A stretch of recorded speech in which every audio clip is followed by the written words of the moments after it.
And we are live. Hello, everyone, and welcome to the FameLab International Final 2023. I'm your host, Karim Helmi, for today.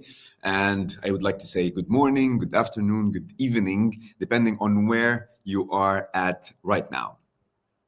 So let me first tell you a quick story before we begin our day. So the story ends with the word and now, or with the statement, and now I am here being the FameLab International Host 2023.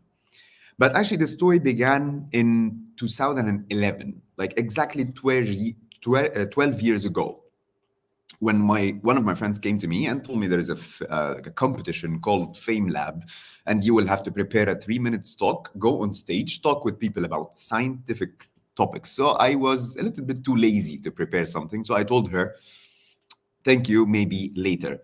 And then she just told me one fact that totally changed my mind, which is if you won in your country, you will travel to the UK to participate in Cheltenham festivals. And at this point, I checked Cheltenham festivals, like the images online, and I told her, okay, count me in. And I guess that was one of the best decisions I got in my life. And I'm not saying this because I'm now the host, but this is one of the best decisions I did in my life. And not also because I went to the UK, but because it changed a lot during the following years till now with my career. So originally I was working in the digital media field, the graphics field, animation field, but bit by bit I started to move towards training, L&D, public speaking, hosting events, and was involved, and FameLab was involved with me all over those 12 years. And here I am, hosting the International FameLab competition on 2023. And that was a dream from day one. I went to Cheltenham when I met Matt Parker by then. So I send him usually virtual messages because he was inspiring for me when I met him in 2011 in Cheltenham to become the MC for the competition. I currently work more with the L&D. I do public speaking, hosting events, and I do voiceovers. So I record my voice in Arabic commercials. So I'm not sure if you heard that or not. But actually, FameLab is truly global. So I'm live right now in Egypt, in Cairo, while the FameLab team is streaming us from the studio in Cheltenham, UK. And today, you will be hearing the great FameLab talks from all over the globe. And let me tell you that now the live chat is open. So actually, if you can go to the chat and start typing from where in the world you are joining us. So as I told you, I'm joining from Cairo, from Egypt. The weather here at my side is currently around 24 degrees, nice and warm, to be honest. And I would like to know, how about you? So share with us in the chat from where are you watching us, and also how about the weather today. Let's check a little bit the chat right now. So yeah, we have super excited for the final from Marika. We have Eliska saying, good to be back without the nerves before performance. Good luck, my fellow FameLabber. Sending greetings from Cesar, I guess it's Czech, and sending big luck to our finalist, Marek. Yeah, so it's from Czech Republic. And a dear message from the official Cheltenham festivals. Here we go. Let's say we have Sergio from Spain. We have Judka from Germany. We have people from Australia, from University of Lincoln, UK, from Germany, Ecuador. Yeah, there is a lot of people coming from different parts in the world, as I told you, which is great. If you're watching today, the competition today, or the international competition today, I guess you know a little bit about FameLab. But in case you don't know a lot about FameLab, here's a quick 2 minutes video introduction for you.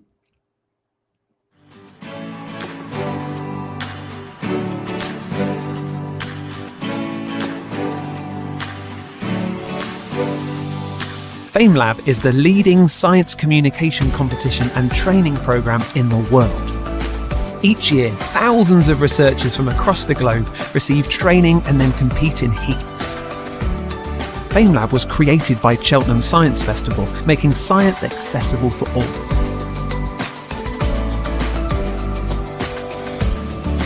FameLabbers have 3 minutes to capture their audience. 3 judges judge them on the 3 C's of FameLab: content, clarity, and charisma. And you, the audience, vote for your favourite 2. Each country crowns their national champion, and those national champions come together to compete for the title of FameLab International Champion. FameLab participants have gone on to present TV shows, give TED Talks, publish books, and so much more. FameLab is all about giving skills, confidence, and opportunities to scientists, engineers, and mathematicians to communicate their current research with the people that it impacts.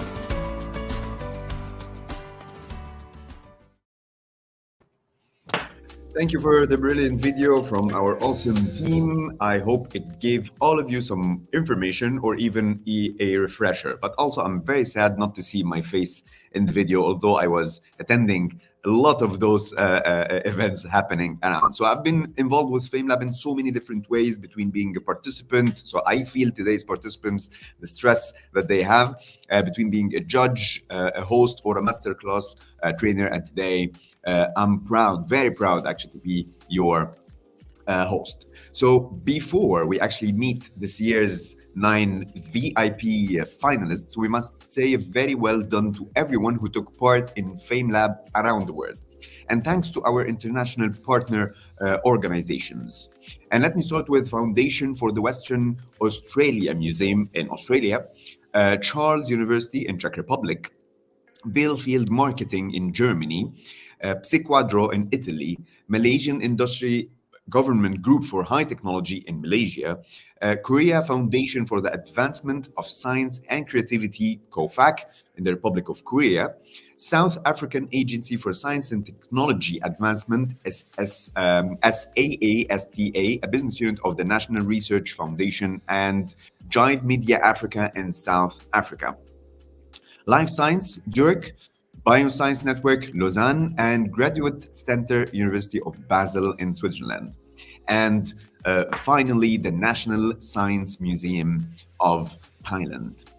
As you heard in the video, the finalists will have 3 minutes to share their science in an engaging and entertaining way and convince our 3 judges. So we have 3 minutes, 3 judges, and the famous 3 C's as well.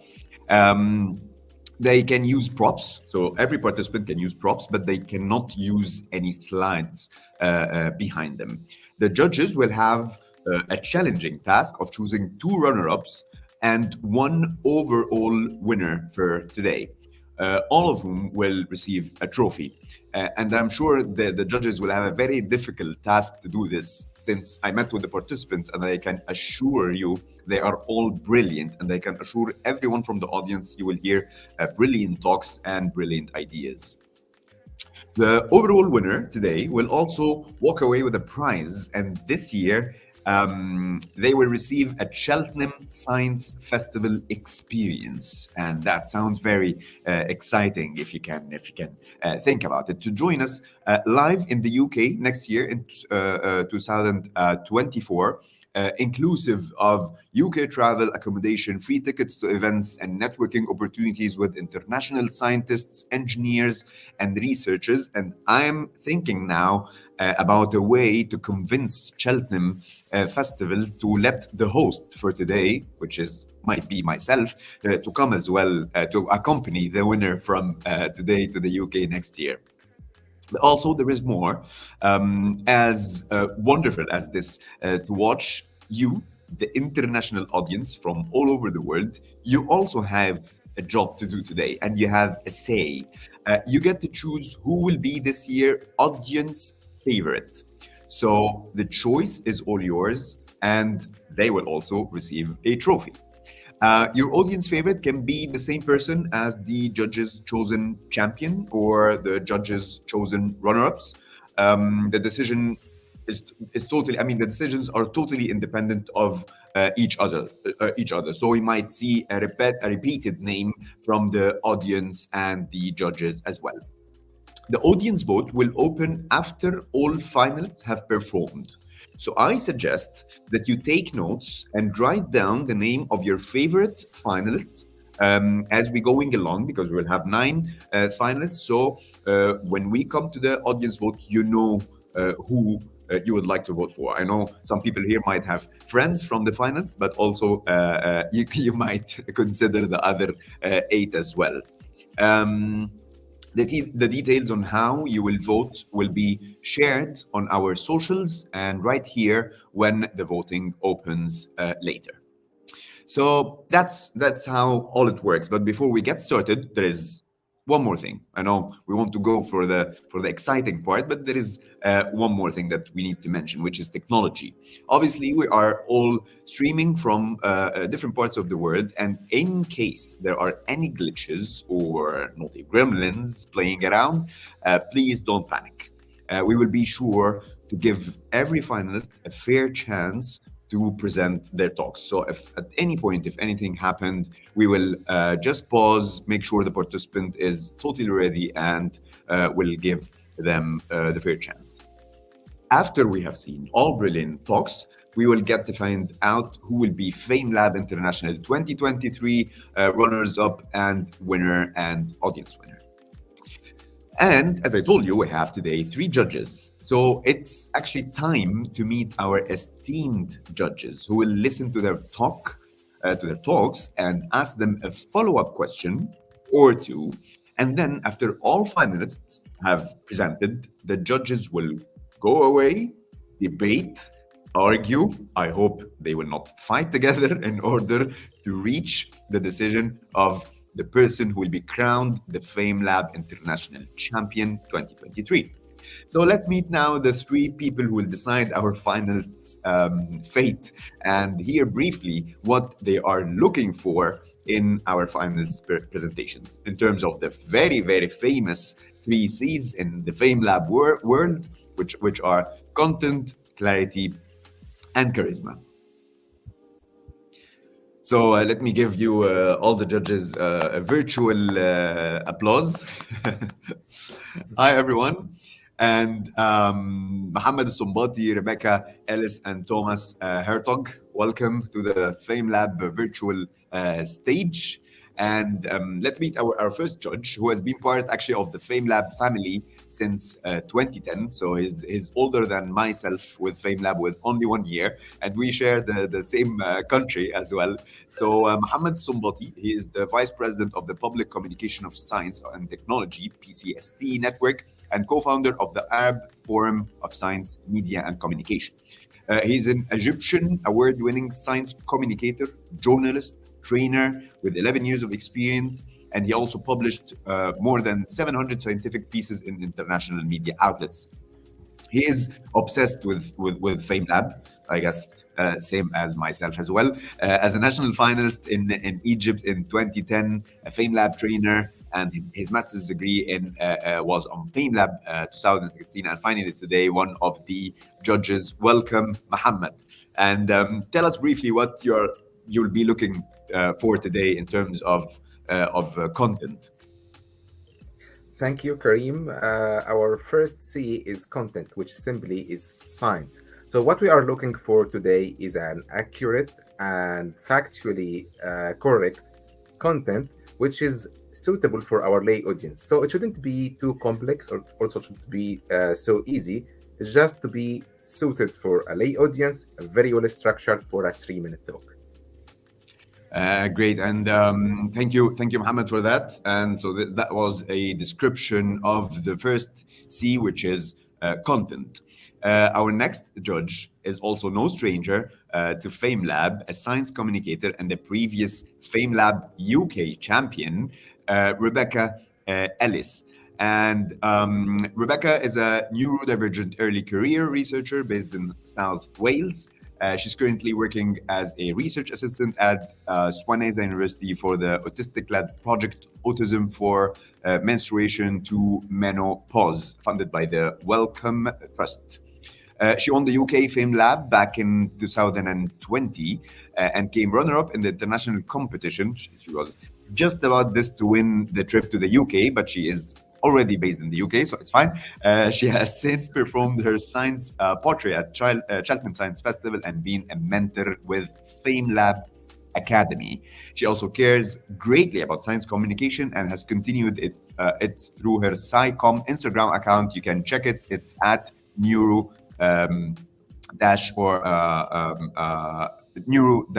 divers.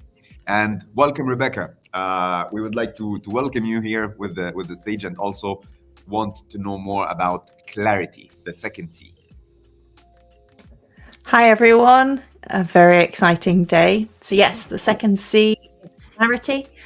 So our judging panel is looking for a talk that is grounded in contextual knowledge. It has a narrative flow with a strong beginning, middle and end, but also has a key message for both the judges and the audience to take away, whether that's an exciting new piece of research or a better understanding about a controversial theory. We're very big on clarity. Thank you so much, Rebecca. Glad we have you here today with us. And last but not least, our third judge joining us all the way from Belgium, we have Thomas Hertog, and is an internationally renowned cosmologist who was for many years a close collaborator of Stephen Hawking. He received his doctorate from the University of Cambridge and is currently professor of theoretical physics at the University of Leuven, and I hope I pronounced it right. I'm practicing my French right now, where he studies the quantum nature of the Big Bang. Welcome, Thomas. And tell us briefly what you will be looking for today in terms of one of the most difficult C's, actually, which is the charisma. Thank you, Karim, and hi everyone from Leuven in Belgium. So yes, beyond scientific content and clarity, we're looking for charisma. We're looking for talks, I'd say, that make us want to watch and to listen.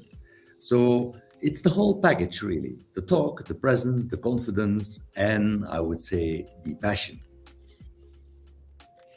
That's a great description for the third C, charisma. So now we have more understanding about the content, clarity, and charisma that the judges would be looking for in all the participants. So thank you, Thomas, and thank you to all the judges for taking on the challenge of judging our fantastic finalists today. And I'm giving you all of the judges a round of applause again, welcoming you all here. That's a way better round of applause than the one I did. Let's go back a little bit to the chat and see who's viewing us from where. So keep the chat messages coming, please. I'll be checking. So we have Jenner from Ecuador. We have Ahmed from Malaysia.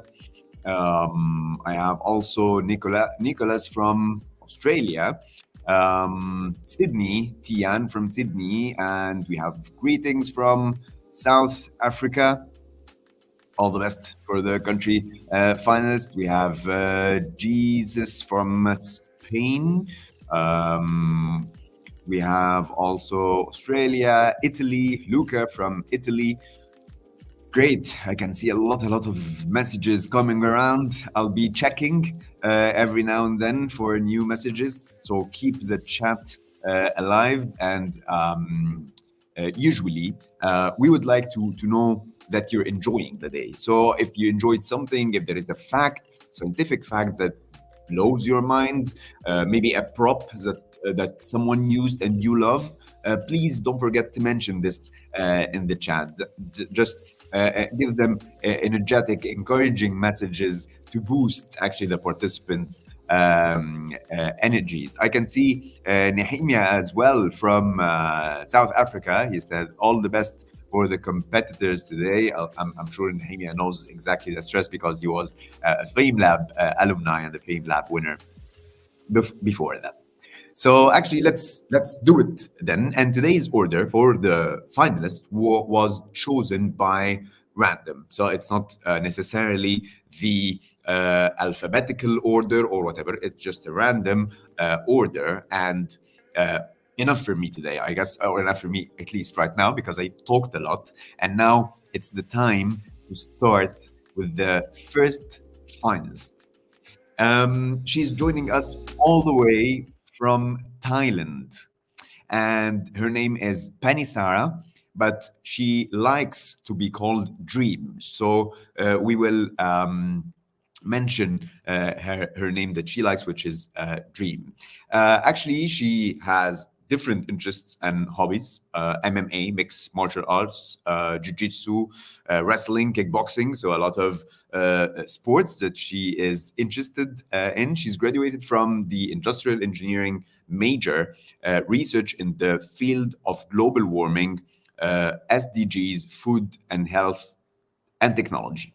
So now let's take a trip to Thailand with the first finalist for today, Dream.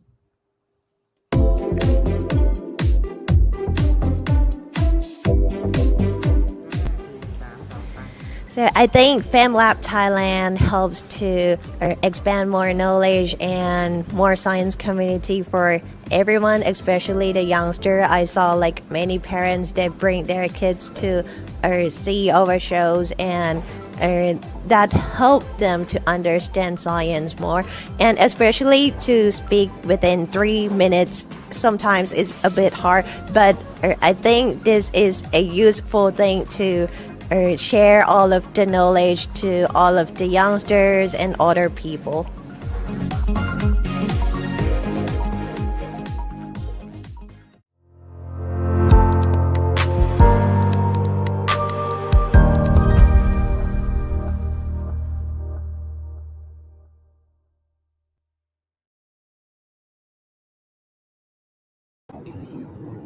Hello viewers around the world. Today I am going to turn this plant into a yummy piece of meat.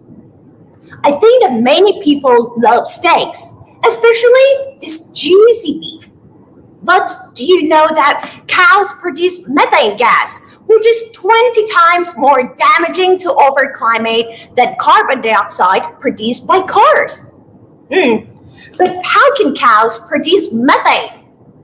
Well, cow stomach contains bacteria that help them digest food. And these bacteria love to eat sugar and turn it into carbon dioxide and hydrogen, which then combine into methane. Methane has a special structure that's able to trap more heat than carbon dioxide. And this is a huge problem because methane makes our global warming even worse. But let you guys imagine if we use this plant instead of meat. Research shows that it's able to reduce greenhouse gases up to 90%. But how can we turn this plant into a yummy piece of steak? Well, first we need to extract special protein from plant. For example, we can use hexane to extract protein and oil. Then we will add protein, oil, vitamin, minerals, binder, flavor into a 3D food printer, which is a magical tool that can print out the real food in the exact shape that we want. I can see through the lens. Some of you might like shrimps, salmon, chicken nuggets, or even beef. And yes, you all can design any food you want through a 3D designing software on a computer. Then the software will analyze and slice your 3D desired food into many layers. After that, the nozzle of 3D food printer will turn the ingredient that we added into strands of protein and arrange them layer by layer until we get over 3D printed food. We can control the structure of the protein to make it similar to animal meat. How about you? What food do you want to print out? Let's enjoy your meal and save the world together. Thank you.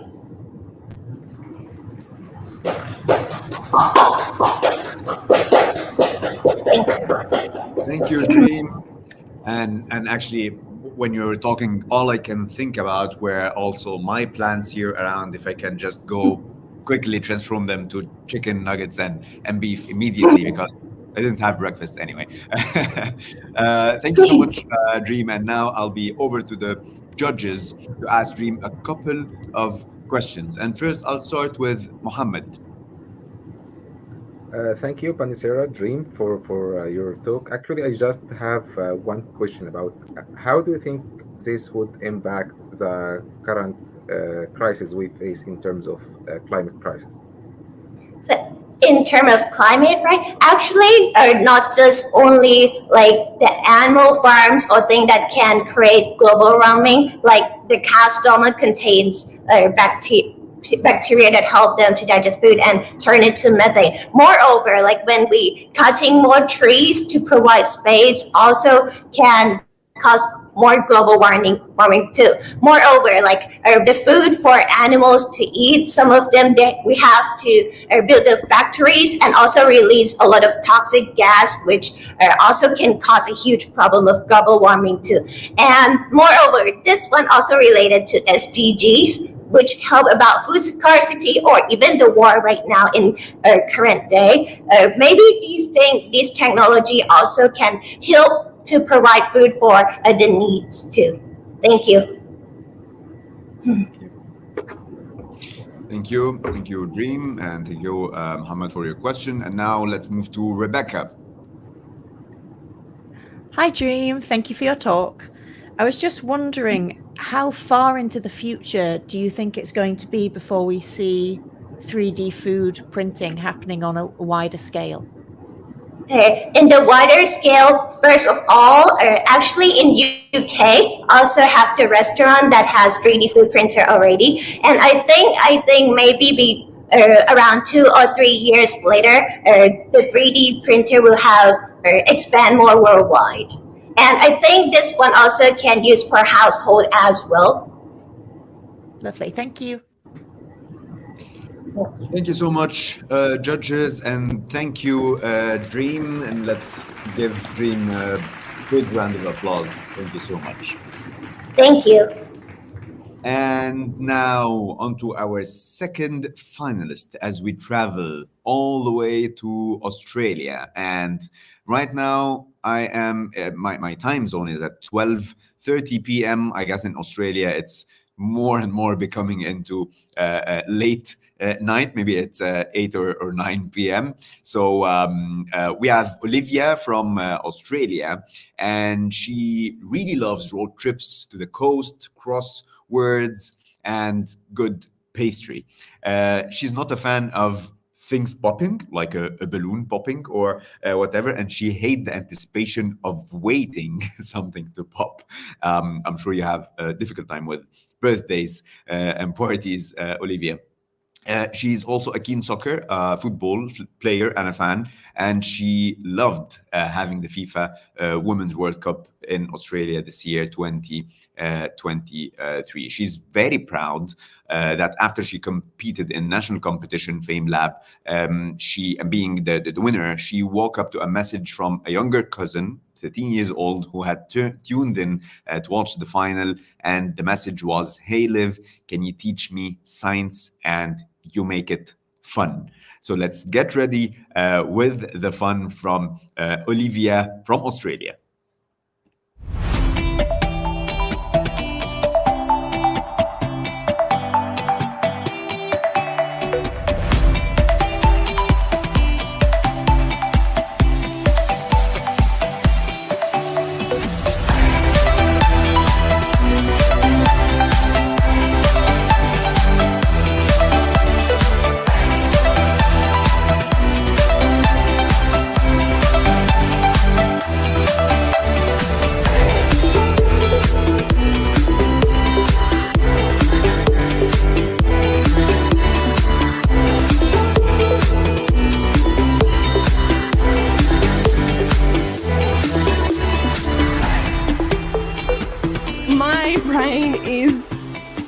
So many thoughts at the moment. I'm so happy and just so grateful for the people who've been in my corner, the other finalists, and the support that we've got from the FameLab team. I'm just ecstatic. the FameLab journey has been like nothing I've ever done before. I've met some incredible people and I've been put through some amazing training that will be with me throughout the rest of my career.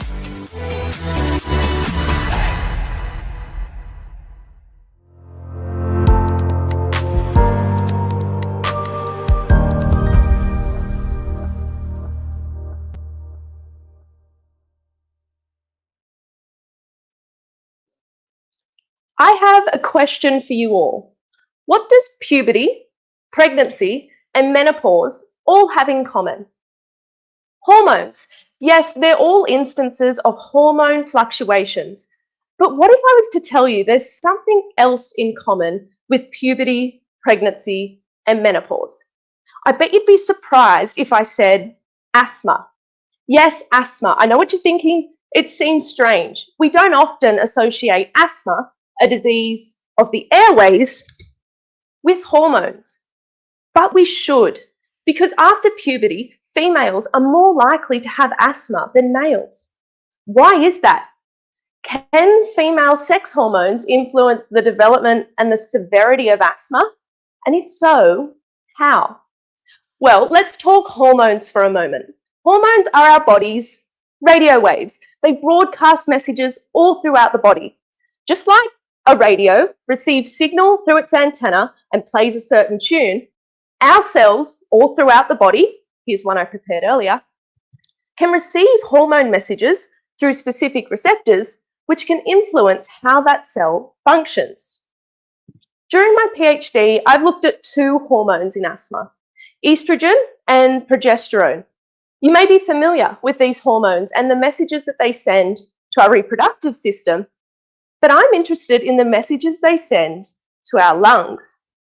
Can our hormones communicate with the cells that are involved in driving asthma? Well, turns out they can. Using experimental models of asthma, I have found that our hormones can influence the way in which cells in the lungs generate the energy that they need to function, the energy they need to drive inflammation during an asthma attack.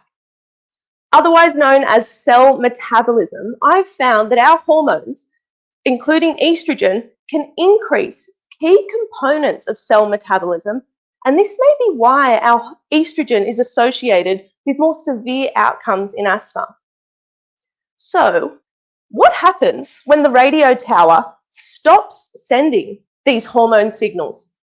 Well, this is what happens during menopause. Our hormone levels drastically decline, and for some females, this can be associated with worsened asthma symptoms.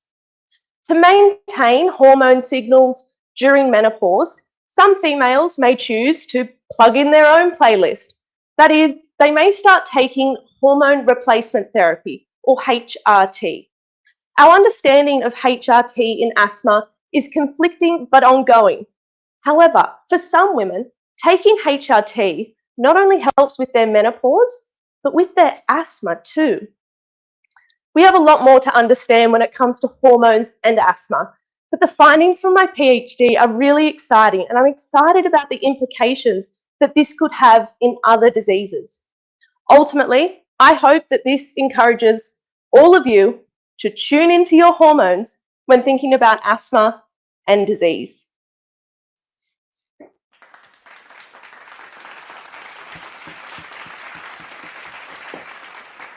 Well done, Olivia, and thank you for the great talk. I really like your prop that you wear.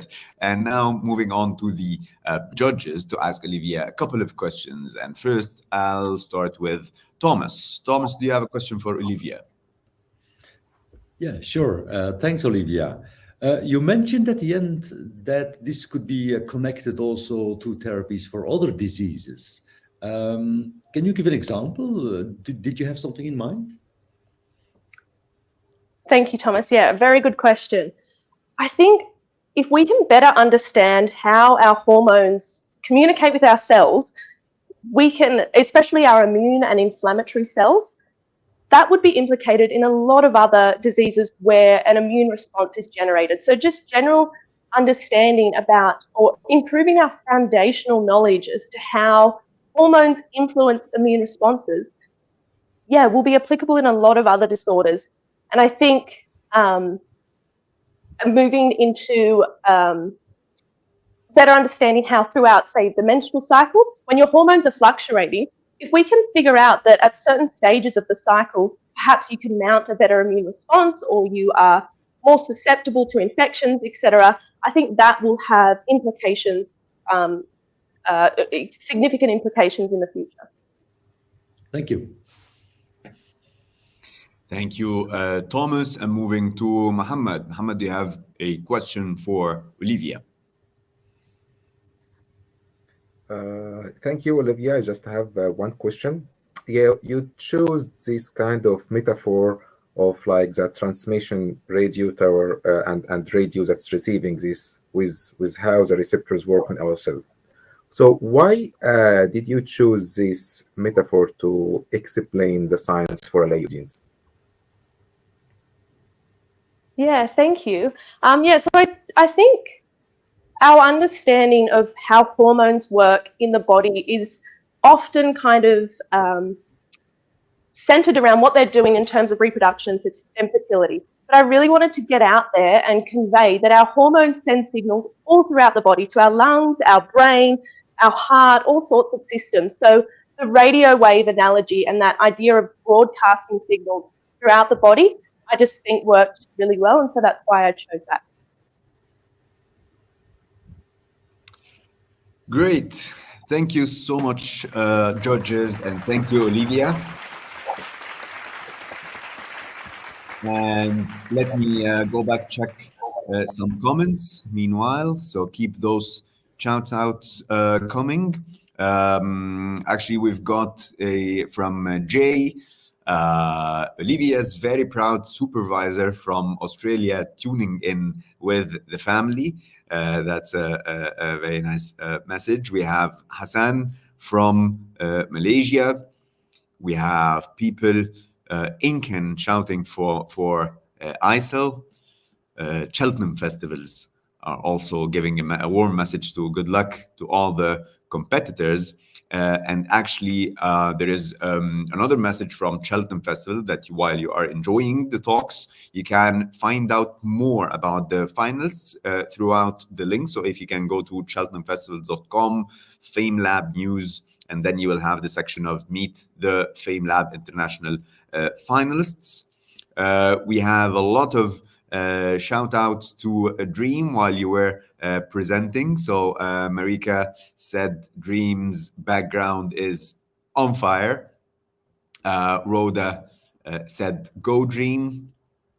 Down there, I'm trying to catch different comments. So we have Emma.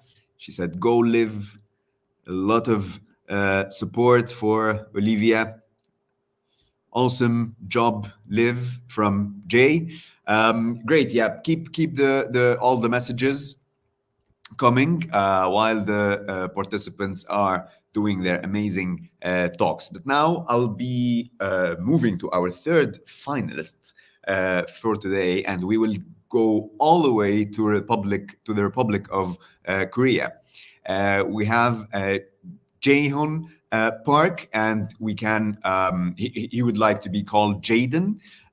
He loves learning new knowledge about biology, sharing that knowledge with people, and making appropriate metaphors or pictures to explain those new concepts.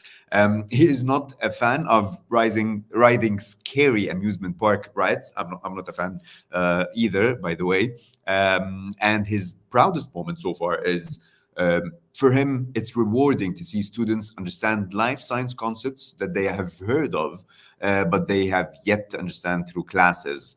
And he's working as a life sciences teacher in high school.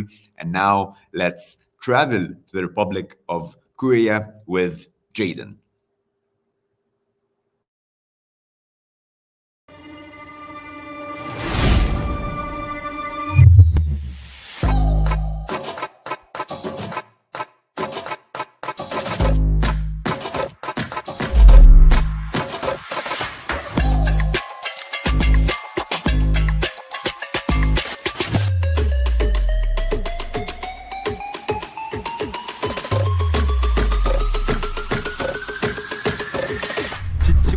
순간을 맞이했을 때 곁에 서서 힘이 되어줄 수 있는 존재가 바로 효소라는 물질이라는 겁니다. 희망적인 사실은 뭐냐면 저희 스스로도 주변에 있는 사람, 누군가의 슬픔을 기쁨으로 바꿔줄 수 있는 효소 같은 존재가 될 수 있다는 겁니다.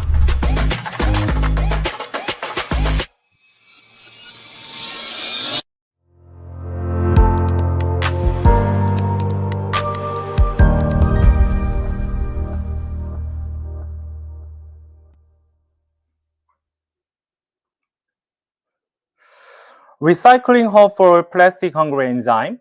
Hydrogen made by enzymes is cheaper and faster. These are the headlines I found in a newspaper. We often see the word enzymes in our everyday life. In this situation, you might think like this. Enzymes are so useful, but what does the enzyme do exactly? For this reason, I decided to tell you about enzymes. First, I need a change from an ordinary person to a science communicator. I think wearing knit clothes could be one way. So I have already changed my shirts and trousers, and I'm going to complete the change by putting on socks now. Here are my socks, not a handkerchief. Wait a minute.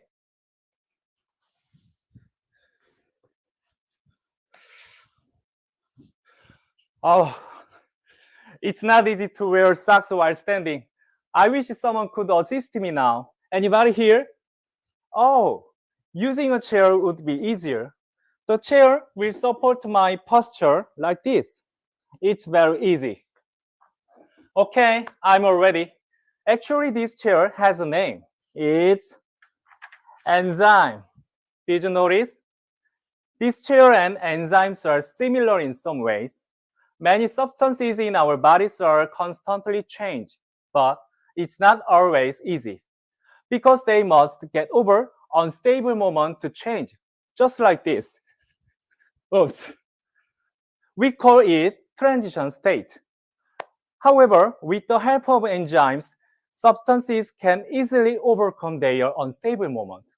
For example, the fish and chips on the table appear unchanged, but with the help of enzymes, they are easily broken down by digestive enzymes.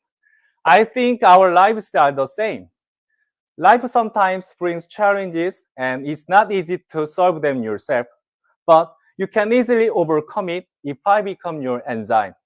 Now I'm going to wrap up with a song I like. Do you know this song?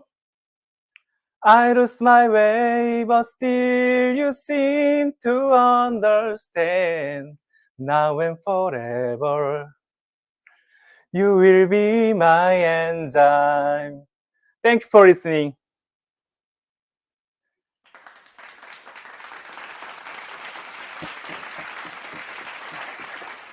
Wow, that's another talent, Jayden, that we just discovered. You should consider the other talent of singing for sure. Thank you, Jayden, for that. That was entertaining. And now going to the judges to ask Jayden a couple of questions, and this time I'll be starting with Rebecca. Rebecca, do you have a question for Jayden? Yes, I do have one. Hi, Jayden. Thank you for your talk.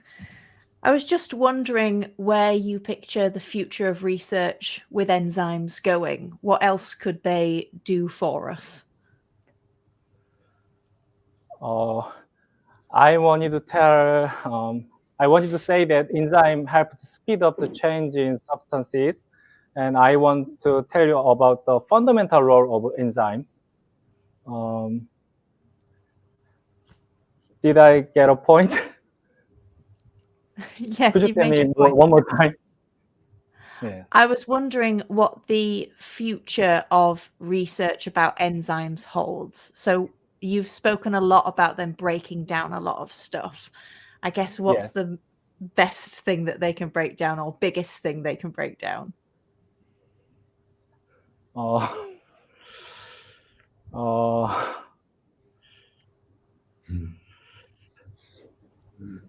I know that's a very tricky question. Yes. I don't know about that. Actually,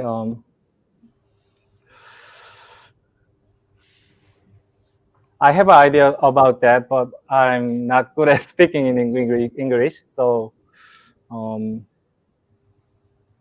That's okay. yeah, Not a worry. Well done on your I'm talk. sorry. Don't worry about it.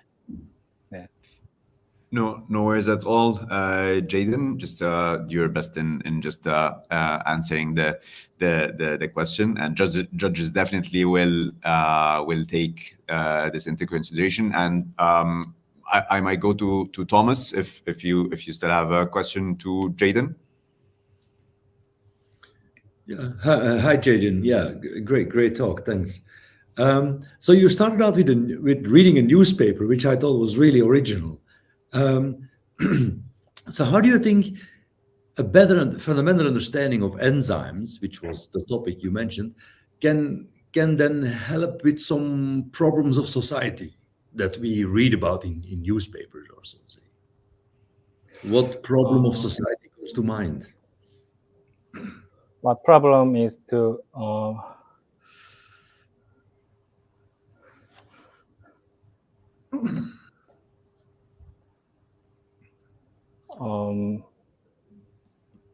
can you tell me one more time? Well, I was just asking because you started out with a newspaper where we read all sorts of problems.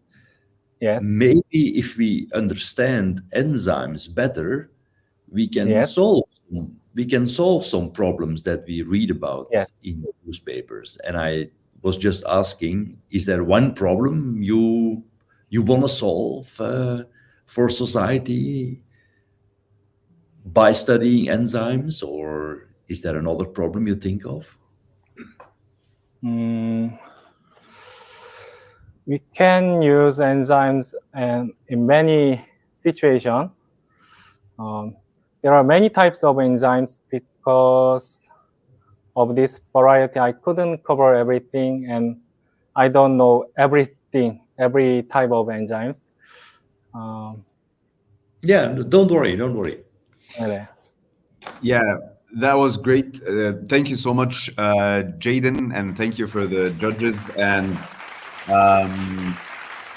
yeah, a very, very special thanks to Jayden for trying hard with the language barrier that we all know. And let's keep assured for everyone from the audience and the participants that the judges are fully aware that we are a global competition, and it's not our native first language. We all speak here most probably our second language would be English, and I would assure you that it's not part of the judging criteria at all to be fluent in English or whatever. That's a fact that I know for sure about judging. So no worries, Jayden, about speaking English or whatever. You did great with your talk, and also again, I'll be a fan of you if you did the singing part as well. Now moving to the fourth finalist from Malaysia, and his name is Afiq Abdul Hamid, and we can call him Afiq. He loves mountains, motorcycles, thinking about the possibilities of extraterrestrial life. So it's a lot of big topics in here. His interests and hobbies are to dance, to swim, to sing to the stars. So his proudest moment so far is he once was able to tie his shoelaces with just 3 fingers in the middle of the woods. He's now working in the radio astronomy, and I guess it's now time to travel to Malaysia, and let's welcome and hear from Afiq.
I have here 2 clocks that are useful for telling me the time and ensuring that I will not be late for Christmas dinner, which is in about a month from now.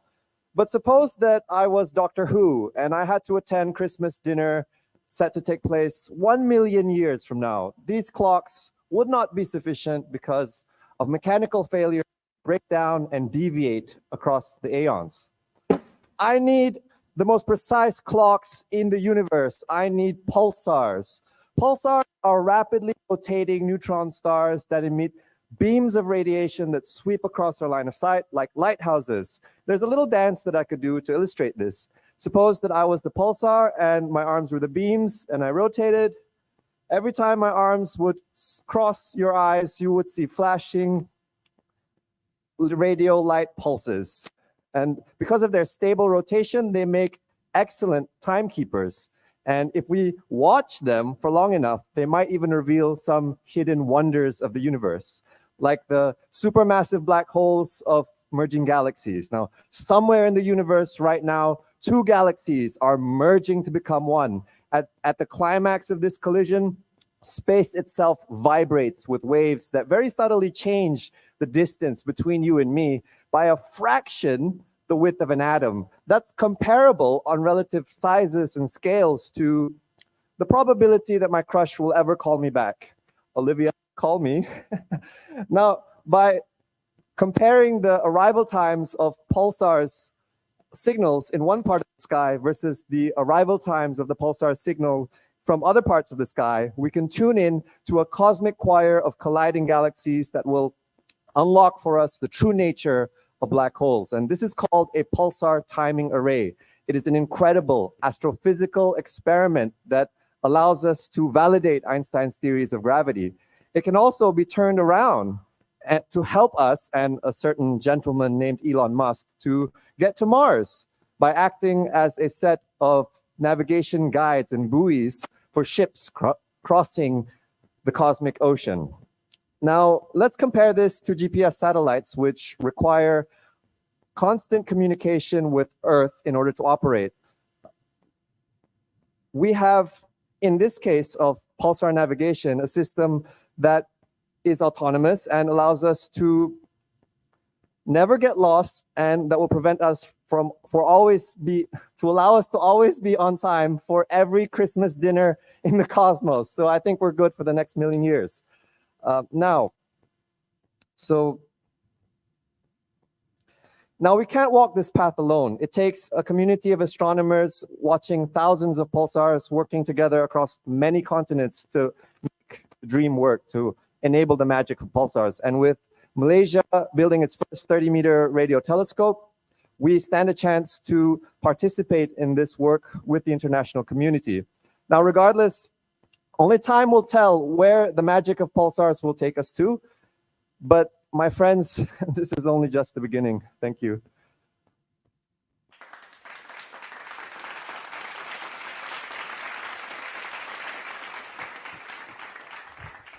Great job. Thank you so much, Afiq, for the talk. And now moving to the judges to ask Afiq a couple of questions. And first, I'll move to Muhammad. Muhammad, tell us what your question for Afiq. Thank you, Afiq, for this lovely talk. I just have one question about what could be the possible applications for this kind of research in my daily life. As maybe it doesn't have an application now, maybe it's the future, but what should be the application for this that can be connected directly to my daily life? Well, thank you for your question. I hope you're happy to know that this is one of the cases where you can have your cake and eat it too. We can still pursue various discoveries in pursuit of incognita, the unknown world, while also receiving lots of spin-offs that will trickle down to help humanity in the form of technological advancements. For example, Wi-Fi was invented by astronomers trying to solve a problem in looking at black holes. GPS satellites require quasars to localize, which are very distant quasi-stellar objects. So we're using them today, and in the future, we're going to build the Square Kilometer Array, which is the largest radio telescope in the world. And this technology will help us solve problems in big data that will trickle down to other big data networks, such as the internet that we use on every single day. So it will allow us to make the internet faster and more efficient. I hope that answers your question. Yes, yeah, thank you. Thank you, Afiq. Thank you, Muhammad. And moving to Rebecca with your question. Hi, Afiq. Thanks for the talk. Hello. I have one question for you. I have never heard of pulsar timing array, and I was wondering how long we've known about them within the scientific community. How long have they been around as a theory? Okay, thank you for your question. Well, the area of pulsar research is about 60 years old. And this idea that we could use pulsars as a way to detect gravitational waves goes back to about 20 to 40 years. So if you can think of the ground-based observatory LIGO, right, with its L-shaped arms, and as the gravitational wave passes through, the arms would deform. So that's a baseline of 3 kilometers. In the case of pulsar timing arrays, our baseline is on the distance of light years. And if you have heard the news, last June, there was actually a massive data release by the people at Nanograv, the North American Nanohertz Gravitational Observatory, that they confirmed the detection of this background hum called the gravitational wave background. It's a superposition of various gravitational wave sources. So it's a very new field, and we should be excited, happy, and enlightened to be a part of it. Lovely. Thanks very much. Thanks, Afiq, and thank you, the judges, for your questions. Thank you so much. And now let me just check some of the new comments. And I have Eliska. She said, as a vegetarian, I would love to have some plant shrimps dream. Thank you for your talk. We have Go Jayden from Marika. We have Emma. I love FameLab. Thank you all to the organizers and contestants. We've got a lot of very warm messages for Jayden. We have Louise. She said, amazing song, Jayden. I second what Louise said. And Eliska actually said, let's be like enzymes and help each other. So thank you, Jayden, for that, for the metaphor about enzymes and chairs. Dream is very amazing. We have Annex, go Malaysia, all the best, Afiq.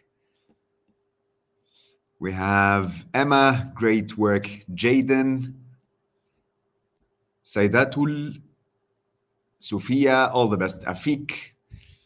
And we have also Sri, Fairuz, go Afiq, go Malaysia. A lot of messages encouraging Dream, Afiq, Olivia, and Jayden. That's awesome from all of the audience. And finally, let's end with Emma saying, interesting talk, Afiq. So thank you for the audience for keeping all of those messages and shout outs coming. And please keep sending from where are you logging from, and keep encouraging all of the participants. Now we are more than halfway through. So actually, let's move to meet our fifth finalist from Switzerland, and her name is Tania Miguel. She actually loves Nutella, and I guess who doesn't love Nutella? Dogs and dinosaurs, and that's a different type of animal to love. Tania, she's not a fan of running, spiders, or conflicts. Her proudest moment so far was creating a board game for kids. I think that's a brilliant idea, to create a board game for kids to teach them about microbiology, which is actually her field of work, because she's working in microbiology ecology. And now let's move to Switzerland with our fifth finalist for today, Tania Miguel.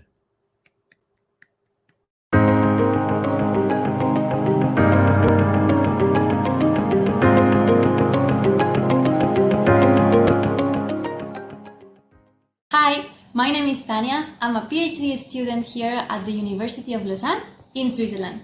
I'm originally from Spain, but I will be representing this country in this year's FameLab Final. I focus on studying bacteria from the soil. So bacteria are very little organisms that we cannot see with our naked eyes, yet they are very, very important in our lives and in the environment. I focus on bioremediation, which means studying bacteria that can actually help us clean the soils from the contaminants that we humans have put there before. Today, I will be talking about these little organisms that are so interesting for me, and I hope you enjoy it.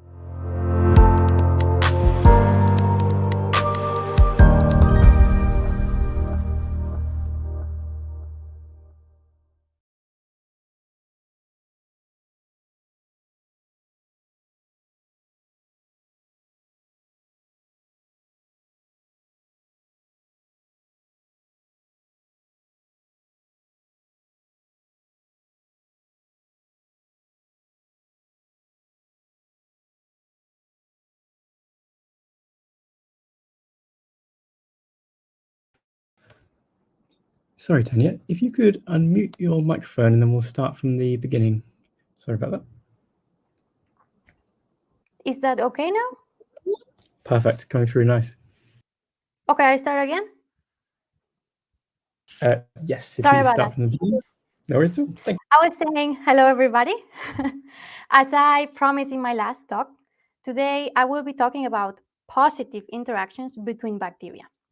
So as you may remember, bacteria are these tiny organisms that we cannot see with our naked eyes, yet they are all around us.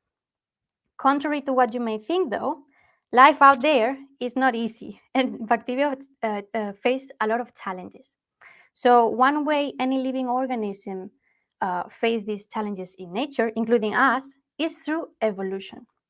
So for example, when two organisms come together to reproduce, they shuffle their DNA, creating a new unique organism that may have a better chance to adapt to its environment. However, bacteria do not reproduce the same way we are familiar with. One single bacteria actually does not need a partner to reproduce. They just simply copy themselves. But then, when challenges arise, how do they adapt and evolve to the environment? Well, luckily for bacteria, they have been living here on Earth for over 4 billion years. So they have figured out a very efficient trick to shuffle their DNA. And this is called conjugation. So conjugation is the closest thing bacteria have to sexual reproduction, and it allows them to acquire new traits so they can keep evolving. And how does it work? Well, it all starts with two bacteria. One of them is the donor of DNA, and the other one is the recipient. So the donor cell creates what is called the pilus, a very long filament structure made of protein that is used like a fishing rod to catch the other cell and bring it together. So once the cells are closed, their membranes fuse for an instant, and the transfer of DNA can happen from the donor to the recipient cell. So now this cell has brand new juicy DNA full of information that may come handy in the future. Now, why is it conjugation relevant for us humans to study? Well, turns out that conjugation may play against us sometimes when we think, for example, about pathogenic bacteria. So pathogenic bacteria can transfer very easily through conjugation the resistance to antibiotics. So this is not a good thing. But on the other hand, we can also use conjugation for our own benefit. For example, when there is a bacteria that has a superpower, for example, the ability to degrade a contaminant, we can use conjugation to spread this super ability and help us bioremediate the environments that sometimes we humans pollute. So I hope you find it fascinating as I do, and see you around. Ciao.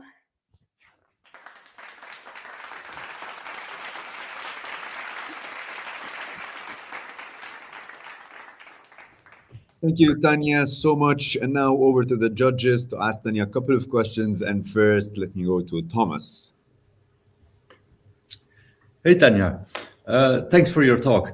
Could you give an example of an environment where this bioremediation has already been successfully used? That's a very good question. And successful, we have to define what successful means first. So it has been for sure tried already in nature. It also has the complication that putting organisms out there that have been produced in the lab, it's a sensitive matter. So it also depends on the country if you can do these experiments out there in nature. But it has been done. And as far as today, it's quite tricky to be able to bring an outsider bacteria that has this superpower, introduce it into this natural community like can be the grass out there, and help it like to stay, make it stay there for long enough so it can actually clean up the environment. So that's precisely what my research is about, trying to figure out these ways that we can somehow facilitate the introduction to alien bacteria to environments that are already established. So as I said, as of today, it's not that successful in the sense that we can right now go and clean out a very big environment yet. Thank you. Thank you, Thomas. And second question with Mohammed. Thank you, Tania. I can see that you are passionate about bacteria. So what has inspired you to choose this topic? The topic of microbiology as my research topic, or conjugation in particular for today? No, conjugation in particular. Well, I've talked in my previous talks, like the other semifinals, regional semifinals, about interactions between bacteria because that's what I study. I've talked mostly about the negative ones because I think they are also very cool, like how bacteria fight between each other. But today I wanted to talk about something positive, some interactions that bacteria actually have that are actually good for them. And I think conjugation is fascinating because it's something that we as animals do not possess. And I thought it would be cool to broadcast the fact that this happens. It seems like science fiction, but this happens here. Thank you. Thank you so much for the judges and your questions. And thank you, Tania, for your talk. Thank you so much. And good luck. Let me check quickly a little bit of the comments. So Dream, you're still having a lot of encouragement here over the chat. So Dream, the first win in Thailand history, that's from Chai Chen. The people are still talking about your 3D printer for the food and the idea of printing food and everything. Sergio is encouraging Tania. Tania rocks. Actually, Eliska is asking a question. She's saying, where can we find the game? Tania sounds interesting. I guess, Tania, if you can just reply in maybe over the chat as well, so Eliska can see your answer. We have support to Francesco Giacomara. We still have Francesco on stage in a moment. We have Dimitri, go Switzerland, and Nathan saying amazing presentation, well done, Tania. I would like to remind you that in a moment we will have the audience vote. So I hope you are keeping your notes, you're writing down some notes. So when we come to the moment of choosing your winner by your vote for all the audience, audience vote, you will be ready to choose. And now over to our sixth finalist from Czech Republic, and his name is Marek Brusel, and we can call him Marek. He actually loves the beauty of nature, delicious steaks, and deep classical books.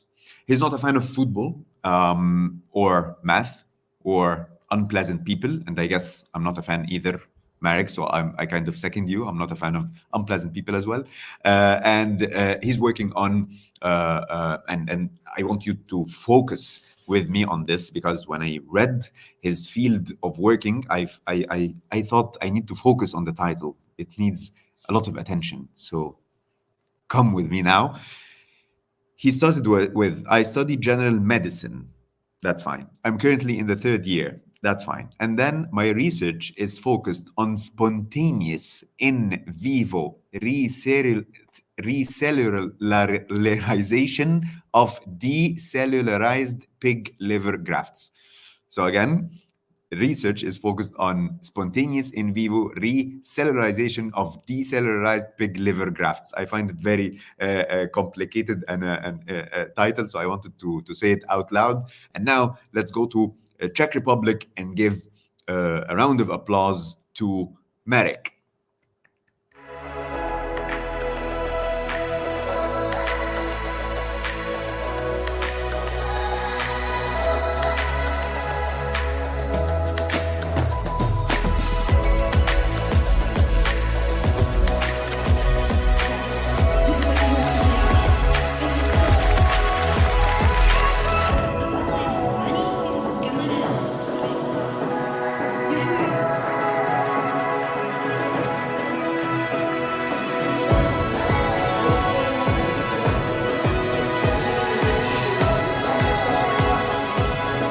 My name is Marek and I study medicine in Pilsen.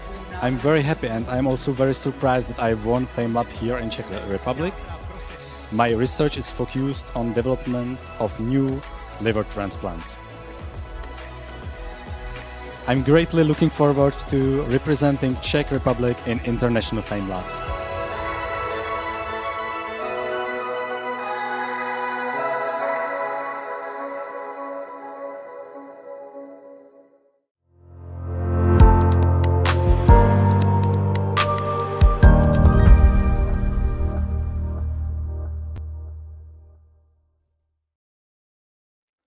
Imagine a beautiful city. Perhaps you don't think of its factories, but they keep it running. Similarly, you can't live without a liver. Unfortunately, this life-giving factory of our body, which produces bile and eliminates the harmful substances, sometimes breaks down. We all know someone battling liver issues, such as hepatitis, liver cancer, or maybe just someone whose colorful life was suddenly turned yellow by cirrhotic jaundice. The only cure for the end-stage liver failure is a transplantation. Sadly, liver transplant donors are decreasing and people are dying on a waiting list. But in the Biomedical Center, Faculty of Medicine in Pilsen, we are working on a breakthrough discovery. To put the science simple, we take a liver from a pig, we flush out the pig's cells with a special detergent, and then we are left with a pure extracellular matrix. White slimy gel in the shape of a liver. This structure acts like a tissue scaffold, and if we add the human cells, they will fit into it like small bricks. We basically turn a pig liver into a human liver. But hold your horses, we are still at the beginning. First, we need to be sure that the obtained scaffold will be accepted by the body. And here comes my part. A small piece of the scaffold is implanted back into the pig's abdominal cavity. Not only did I not see an inflammatory reaction or rejection, but also something magical happened. The cells from the surrounding tissue migrated into the scaffold spontaneously. Even vessels of the scaffold, those little corridors in our factory, newly paved with endothelial cells, were spontaneously connected to the recipient's vascular system. Smooth muscle cells strengthened their walls, and connective tissue cells peacefully rested in the neighborhood. The ongoing reconstruction of our factory I saw under the microscope took my breath away. It will take us some time until we repopulate the whole liver with all the necessary types of human cells in our lab. This remarkable cure is not going to be available tomorrow, not even in 5 years, maybe in 10. Today, patients die waiting for transplantation, but in the not too distant future, we will save them. I believe that we will have liver for everyone.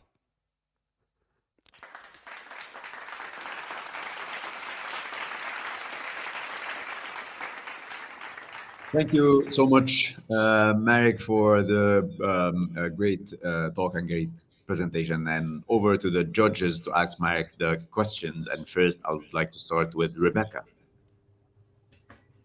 Hi, Marek. Thank you very much for your talk. I was just wondering, when you're changing a pig liver into a human liver, how long does it take for that full process, do you think? How quickly could we make these livers? To be blunt, I really don't know, because now we are in the state that we are able to like repopulate only a small piece of liver. The whole organ would maybe last, I don't know, 1 month, week. We don't really know, and exactly that is beautiful on science. You never know. You are taking the path nobody has ever taken, and that's great about it. So we still need to find it out, because now we are working in much smaller scales, let's say. Okay, lovely. Thank you very much. Thank you so much. And moving to Thomas, and with your question. Hi, Marek. Thanks for your great talk. I was wondering why livers? Has this been tried with other organs, or is this in the pipeline, or is there something special about a liver that you want to focus on that? It's very hard to transplant liver in a patient because it's very immunogenic, because the organ has a huge blood supply, and also the proteins which are produced in the liver are very intensively produced, and there is a high variability. So the organ is very immunogenic. Therefore, we try ideally to, or we would try ideally to take a liver from a pig, then flush out the pig cells, and then reseed the organ with the cells of the exactly same patient we are going to implant the liver in. For example, if we anticipate that someone's liver will fail, then we can, in like advance, create a new organ for that person. So, and also the liver plays a huge role in immune system, and the organ is huge. So therefore we choose this great challenge to recellularize the liver. And of course, around the world, science teams are trying to decellularize and recellularize various parts of digestive system, abdominal wall, kidneys, and so on. In the summer, I visited the department in Netherlands, where they are working on similar things like us. And I keep in touch with them, and we are now trying to work out some future collaboration. Thank you. Thank you, Thomas. Thank you, judges, and thank you, Marek. And yeah, I'm thinking to contact Marek after today's competition just to understand the title of the research, because it needs like 10 FameLab talks for me to understand this title. Let's go check some comments again. So we have Raquel. She said bravo, Tania, and we do have Wayne. Lovely presentation, Tania. Great props as well. And let's check Nehemiah's comment. Wow, the talks are so inspiring. Afiq and his cosmic timekeeper saving Christmas lunch. Tania and the positive bacteria. Jayden and that voice enjoying the finals from South Africa. Thank you for this warm message, Nehemia. Let me also check this message from Cheltenham Festivals, saying hi to Nehemia and Eliska from 2022, the international winner for FameLab and the runner-up, Nehemia and Eliska. So welcome with us today, and thank you for all this encouraging comments that you're giving for the participants. Irini is saying go Francesco. I guess Francesco is having several audience waiting for his talk right now. And right now, Dedr is saying all the best, Taskeen. And actually, this brings me to moving to the next participant, our seventh finalist for today, and joining us from South Africa. So it's all over or across actually the globe. So Taskeen, she actually loves cats, chocolates, tulips. Not a fan of snakes. Maybe her interests and hobbies are canvas painting. So I guess that's a lot of talents today. Not only science talents, but other artistic talents that we can find with the participants. Her proudest moment so far was completing her bachelor's and honors degrees with distinction, and she's working on artificial intelligence in environment analytical chemistry. So let's give a round of applause to Taskeen from South Africa.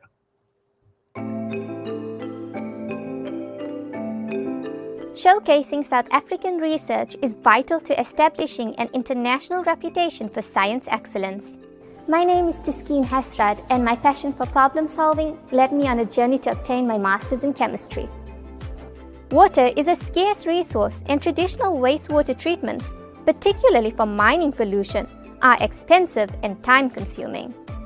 My research aims to apply artificial intelligence through machine learning to wastewater management in order to develop more streamlined and cost-effective solutions.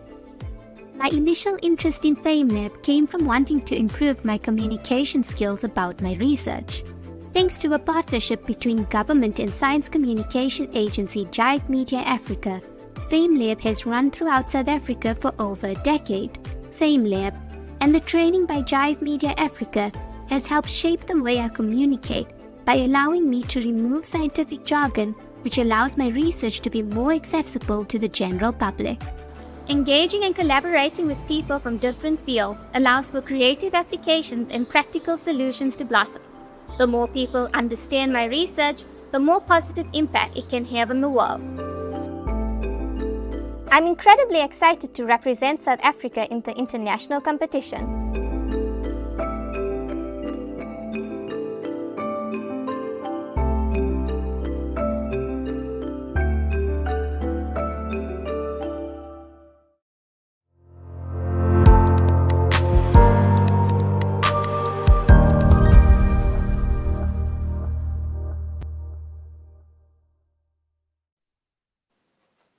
It's midday. The sun beats down on you as you continue your 5-kilometer walk to the nearest tap. It's so hot, you can't even think. You are in charge of bringing back water for your entire family, but as you open the tap, nothing comes out. Imagine sand in your mouth, that dry, powdery feeling that just doesn't seem to go away. Access to clean water is becoming scarcer and scarcer, all while pollution from industries is continuing. South Africa relies heavily on mining to stimulate the economy, and with this comes a host of mining-related pollution, such as toxic wastewater. This is formed when toxic waste from mine dumps leaches into the underground water table and contaminates it, and we call this acid mine drainage. But one man's trash is another man's treasure, and this mining wastewater actually has some super interesting chemistry. Not only can we treat this water to reclaim clean water, but we can also recover valuable commercial byproducts from it. Now, designing methods to extract these byproducts requires us to know the levels of these byproducts in the wastewater, and this is challenging, since traditional approaches are extremely time-consuming and expensive. And so that's where we bring in artificial intelligence in order to predict these levels without doing any experiments. In particular, we use something called machine learning. And to understand how this works, let's imagine we've gone to a new restaurant for the very first time and we're deciding what to order. Now we want to order something we'd enjoy, but how would we know? We've never been here before. We could order every single item on the menu and taste them one by one, sort of a trial and error approach, but this would be very expensive.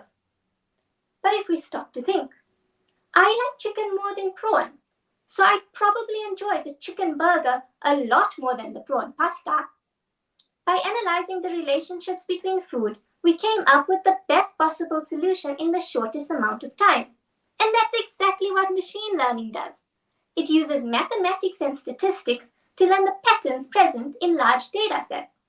And we use machine learning to learn the patterns present in the chemistry of the wastewater. What's related to what? How strongly are they related? And how are they related to that byproduct level? So that we can predict it and figure out how to extract it from the wastewater. And so we recycle the mine pollution and provide clean water to communities. And if you want to be part of the sustainable future, I invite you to pause for a moment before you throw something away and think about how you can reuse it. Thank you.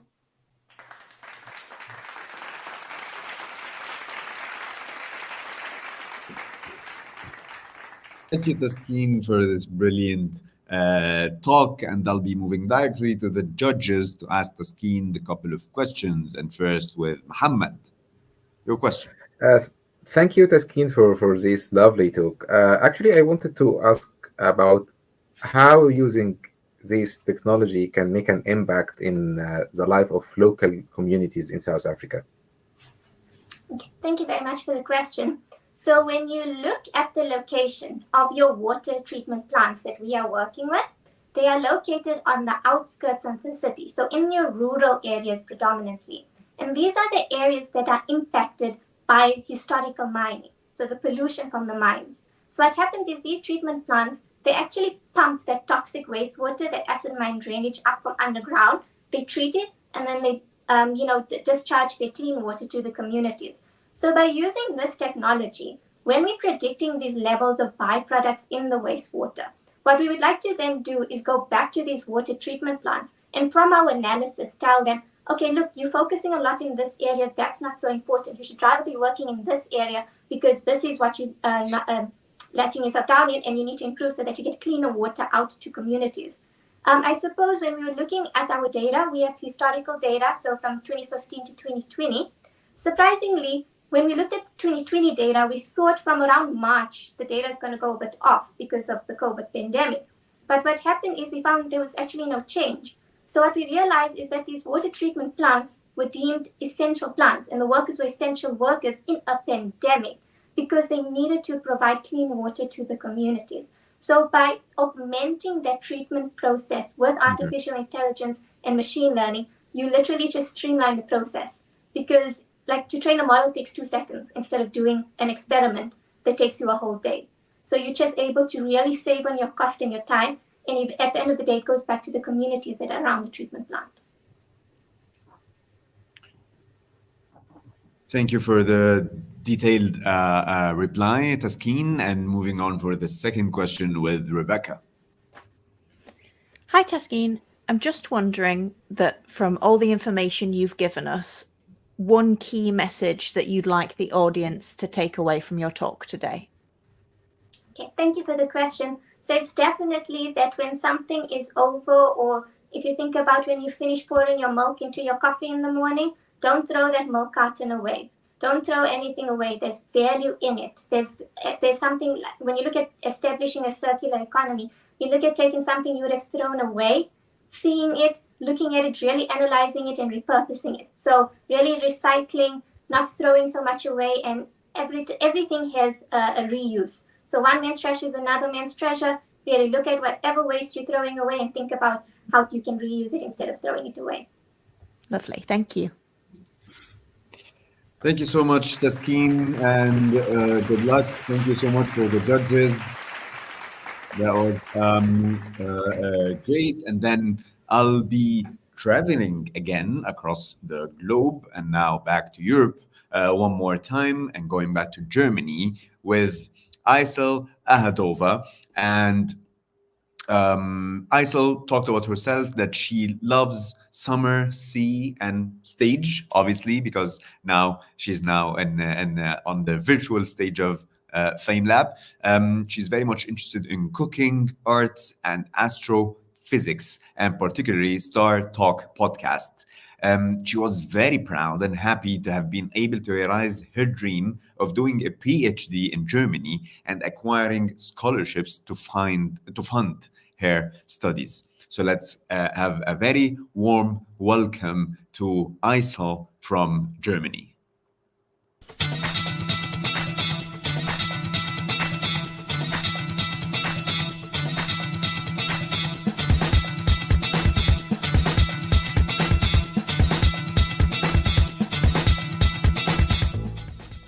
As many things in my life, also FameLab happened to me by chance. I just saw an announcement for applications on Instagram and thought, whoa, that sounds challenging. I'm in. My research focuses on individuals with inherited cancer syndromes. Those individuals are at high risk of developing cancer at a young age, and the key for helping those people is to identify them. However, there's way too little awareness about inherited cancer risk.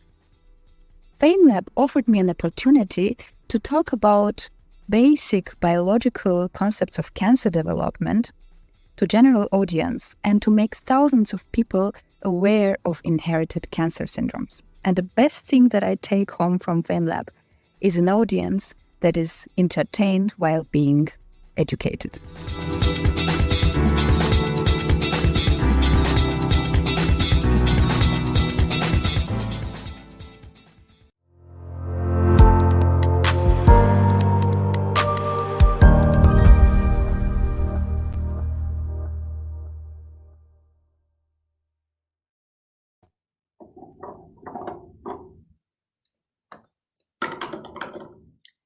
What could be wrong with this car?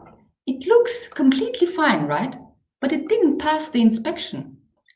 We check our cars very strictly to make sure they don't have any defects. But we ourselves are checked strictly too. Every day, millions of cells divide in our bodies, pretty much like this. Looks simple, right? But isn't simple at all.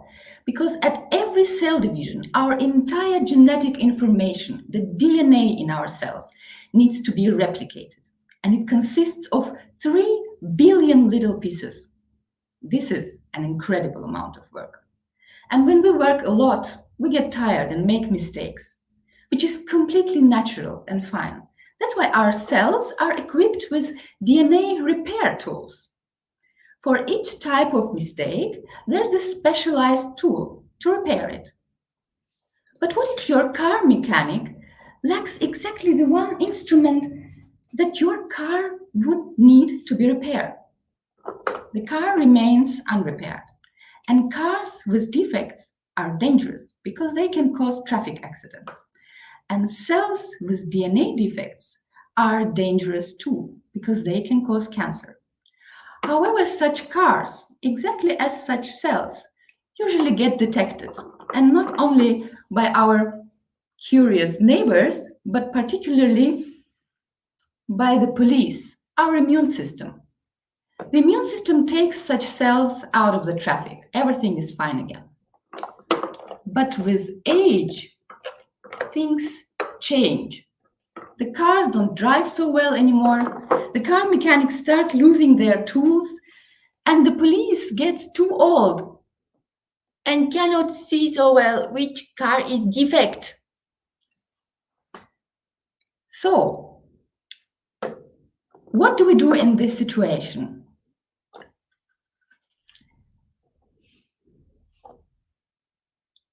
We have an old organism that has old cars, old repair tools, and old police. This is exactly the reason why most cancers occur at an older age. But there is a population of people who have high risk of cancer at a young age. And most of these people lack just one tool for DNA repair, genetically, from birth on. And this means that DNA defects accumulate and lead to cancer. And even though the police in this situation is quite fit and still strong, it cannot deal with so many mistakes. Our approach aims to help police in this situation. How do we do it? We play the role of evil neighbors and inform the police about the IDs of cells that have DNA defects. The police can identify such defect cells much easier and faster and eliminate them. And by that, we hope to be able to prevent cancer in people with the most common inherited cancer syndrome, Lynch syndrome. And this car should better pull aside. Thank you very much.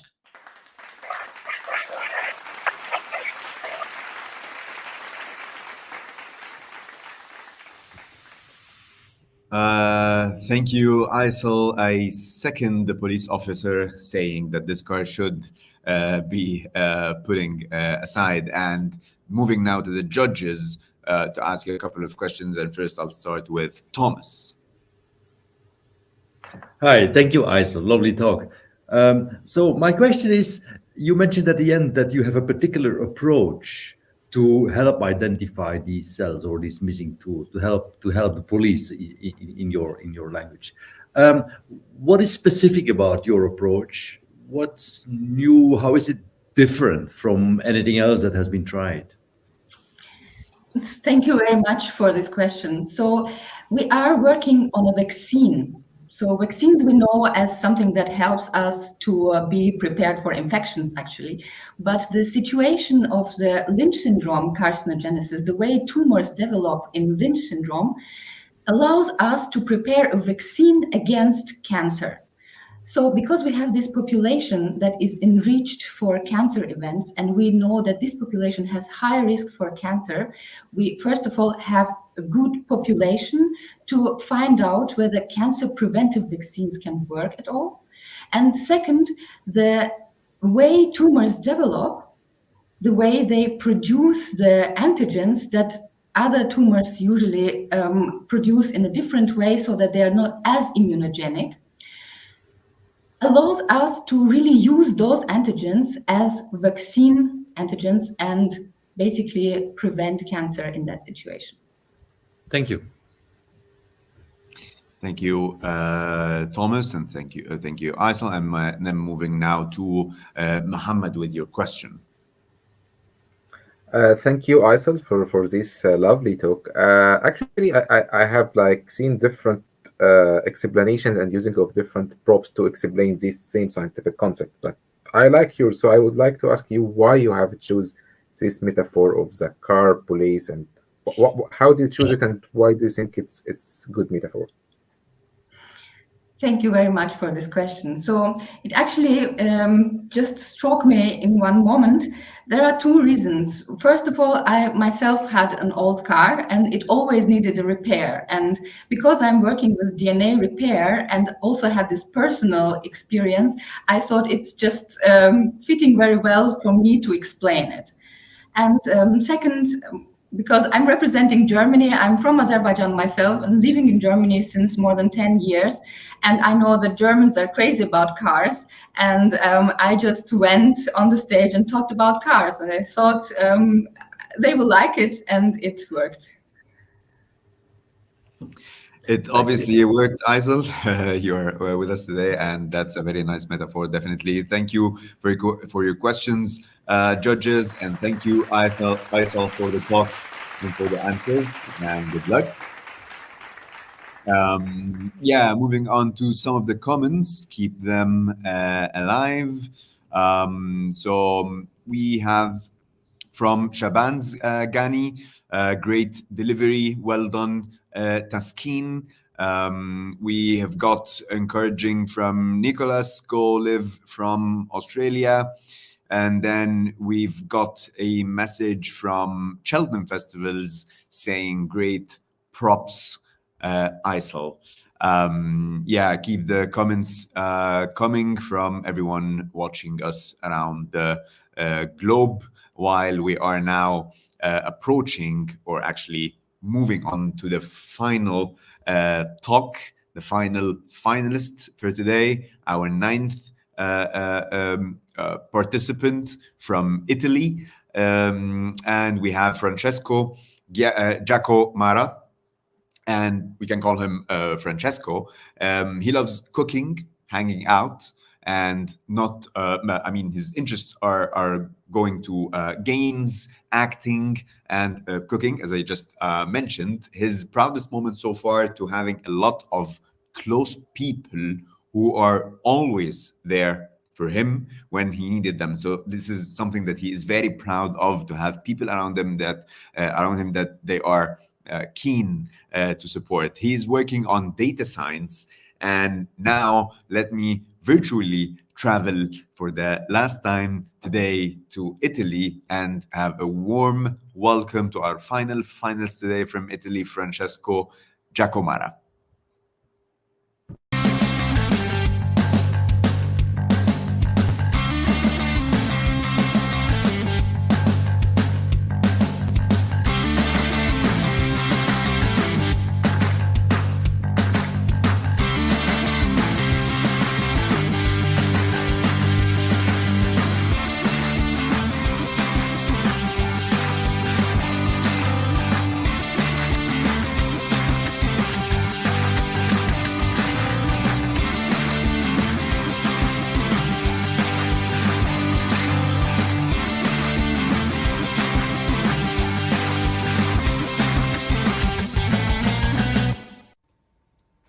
Hi all, my name is Francesco, and I was lucky enough to be FameLab Italy 2023 winner. I'm currently a second-year PhD student at the University of Trieste, and I thought that I can do so while playing with some cards, because, you know, I always loved numbers, and especially I love them when things get a little bit messy, chaotic. Because my field of research is applied probability. More specifically, I work with artificial intelligence models, which are used to sort things up.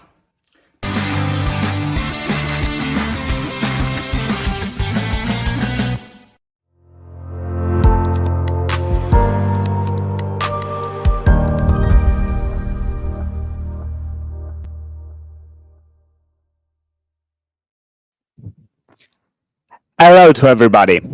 Today we are going to talk about models. I don't mean those who walk on runways, but rather artificial intelligence one. But don't worry, because I promise that there will still be beauty involved, and we will see that also for these models, looks will matter a lot. But first, we have to point at one substantial difference. Fashion models usually wear clothes that fit them perfectly. On the converse, artificial intelligence models must fit the data and, in a sense, take on the role of a piece of clothing that has to be tailored to a given task. One thing that we must also remember is that the data that we use to train the model is just a small portion of what we want to learn, and that every single model looks at the data from a different angle. Our main goal is to build a model that behaves correctly even with data never seen before. However, a huge problem can emerge in this scenario. A model can become stubborn, so focused on the data it has seen that it is not able to generalize anymore. It becomes like a wonderful dress that can only be worn by one single individual and not from anyone else. When this happens, we say that the model is overfitting. If you think about it, we humans are also very prone to overfitting. We struggle to move away from what we have seen, and from our point of view, You don't believe me? Let me show you. During this presentation, you probably thought that behind me there was just the FameLab logo. Well, it is not. There is a pizza behind me. Okay, I might have cheated a bit, but notice that if I asked a person standing beside me, they would have noticed that there was a different picture behind me. This trend created in changing the perspective might lead us towards one of the most popular way to solve and even exploit, in a sense, overfitting. If we train multiple models, each one with a different perspective on the data, on the same data, and we let them decide together, letting them helping each other, we create strength in numbers and the wisdom of the crowd effect. This approach takes the name of ensemble learning, and it is proved to avoid overfitting even when all the components in the ensemble are overfitting. Does this remind you of something? Well, in my opinion, it looks like artificial intelligence is making us remember the benefits and advantages behind the democracy. Often, we see artificial intelligence as something distant and alien to us, when in fact it's something very human, entangled in our way of seeing things and in our biases. And this is the beauty of it.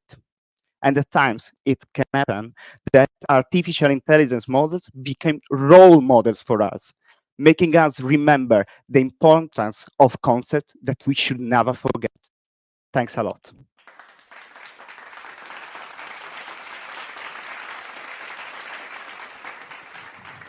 Thank you, Francesco, for the great talk. And now moving on to the judges for the final round of questions for today, and beginning with Rebecca. Hi, Francesco. Thank you for your talk. I was just wondering, is overfitting always going to be a little bit of a problem, or can something like ensemble learning get rid of it forever? Okay, it is, we must has many things in artificial intelligence. It is a trade-off. I mean, when we use ensemble learning, we are constraining ourselves on a specific way of learning things. And it might be, for example, not very cost effective. But there are many research that suggest that ensemble learning cannot overfit by itself. So it might be a solution. We just need to tune it a little bit to solve all the kind of problems. Lovely, thank you. Thank you, Francesco. Thank you, Rebecca. And moving to Thomas, your question, please. Yeah, hey, Francesco. I was wondering, so there's so many applications of AI, and some are good and some are bad. Where do you see where do you see it's important to avoid overfitting? Do you have some sort of societal challenge in mind? You think, hey, that's really crucial there, that we avoid overfitting? I think that avoiding overfitting is incredibly important when we know that the data that we are using to train our models are limited or are very complex. For example, we can use ensemble learning, and it is used in fact when there are high-stakes scenarios, being them insurance or more important things like dealing with medical issues and things like that. Because we have to remember that models are built by humans. So, as I said, they bring on their biases. And we have seen that there were some problems, for example, with some models being racist, but they were racist because the way they were built and the way they looked at the data was so that it became a racist. So when we avoid overfitting, when we have a more clear way to generalize to new data, we at least are solving part of the problem that can emerge in high-stakes scenarios. Great, thanks. Thank you, judges. Thank you, Francesco. And yeah, there we go. So we have now seen all of our 9 FameLab International finalists perform.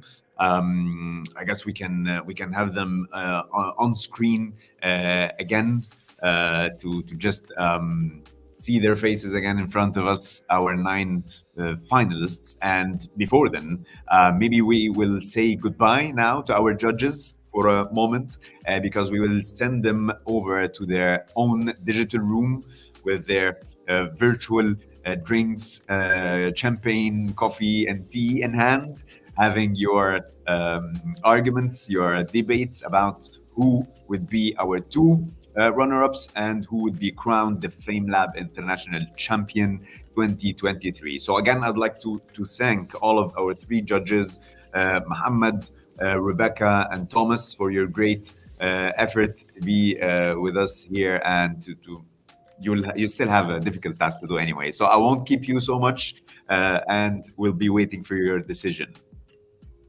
Thank you. And yeah, again, as I mentioned, there is another title up for grabs, which is the FameLab International 2023 Audience Favorite Vote. And that's out of the hands of our judges, and it's into your hands, you, the audience, that will choose this vote.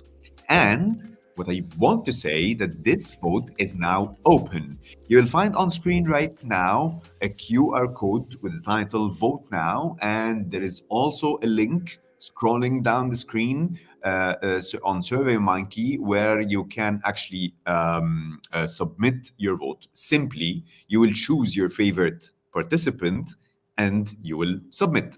So the judges will have a deliberation to around around 15 minutes. So now you will have the clock starting as the audience vote is opened, and you will have the chance to vote for 15 minutes. So try to submit your vote before then.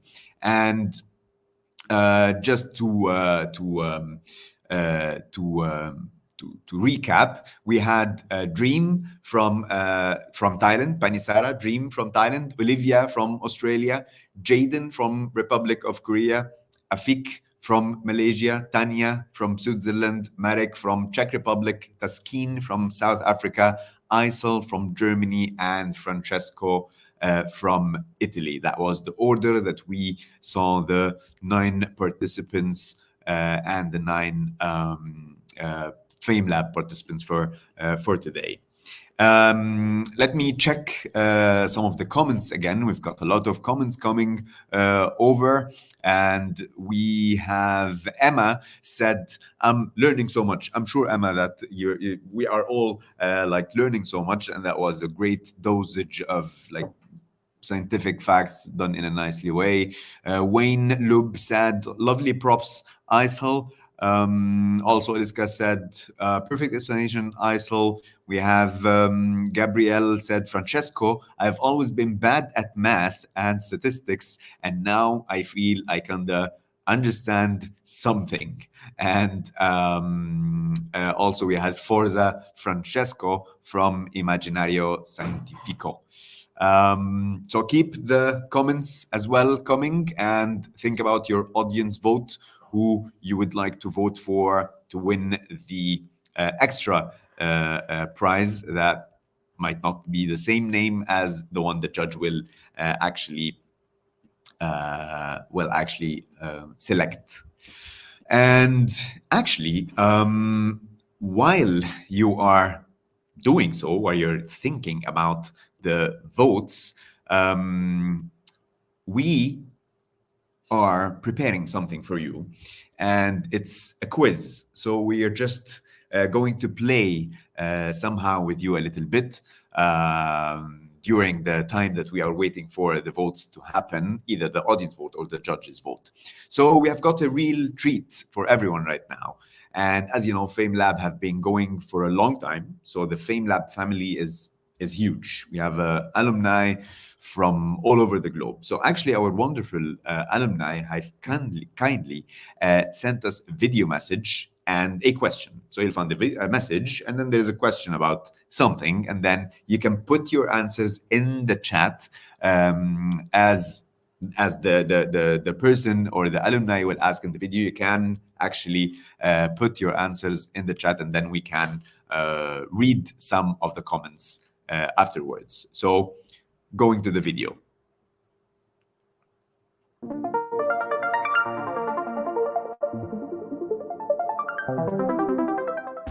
Hello from South Africa. My name is Dr. Nehemiah Latola, and I am the 2022 International FameLab winner. My passion for indigenous knowledge systems and their ability to render us new, cost-effective, and safe drugs led me to my participation in FameLab. So my question to you this afternoon is very simple.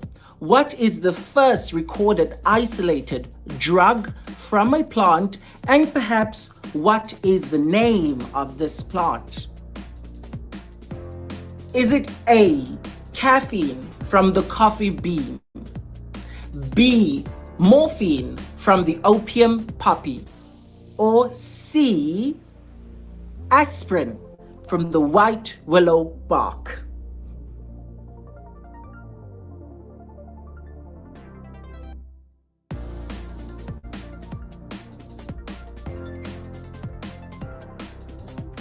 Well, the correct answer is B, morphine from the opium poppy in 1803. If you got that right, well, welcome, you aspiring phytochemist. And to those competing this afternoon, best of luck. And as they say in showbiz, break a leg. Hey everyone, Christian Scharun here, FameLab Germany winner 2022. I was talking about climate change, and so I have the following question for you. Which of these sectors emits most of the methane in 1 year? Is it fossil fuel production, agriculture and waste, or biomass burning? So, do you know the answer? It's not easy.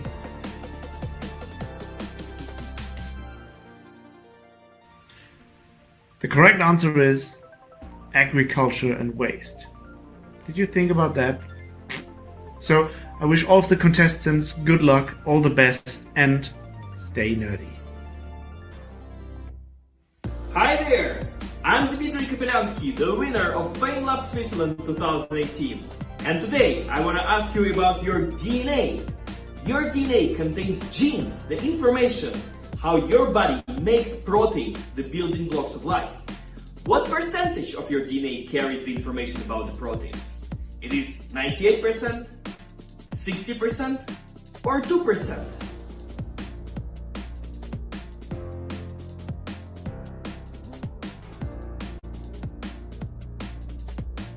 And you got it right! It's only 2% of your DNA that carries the information about the proteins. The rest 98% is the regulatory genome. Good luck to the finalists! Hey everyone from the bustling city of London, I am Dr. Daniel Olivia from BBC's Operation Ouch, and also more importantly one of the finalists from FameLab UK 2017, where I talked about MRI guided focus ultrasound. Yeah, it's a mouthful. Are you ready for the question? Okay, here it is. What is the frequency range for medical ultrasound? 20 Hertz to 100 Hertz? 20,000 Hertz to 100,000 Hertz? 2 million Hertz to 20 million Hertz?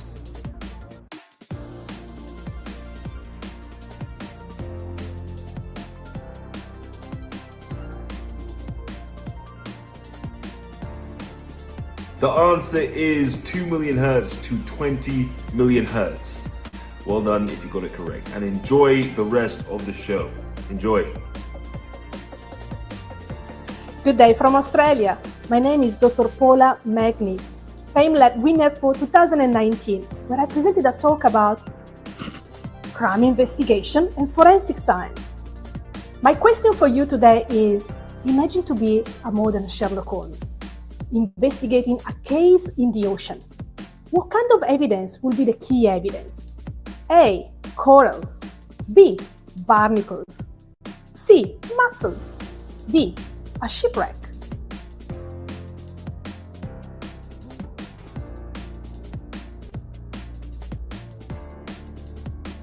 Did you say B like barnacles? It is correct. Barnacles can be a great source of information. Good luck, everyone. Enjoy this incredible experience. Bye. Hey guys, my name's Douglas. I'm the Cambridge UK champion in 2019. We're going to be doing a bit of taxonomy today. Let's go. So we've got a lion, a hyena, and a Rottweiler. Which of the three is more closely related genetically?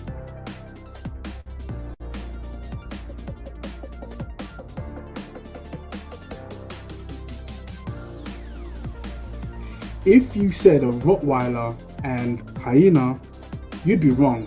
I know, right? Hyenas look more closely related to dogs, but no, hyenas are more closely related to lions or Filiformia. Crazy, I know. Enjoy the FameLab event. Peace.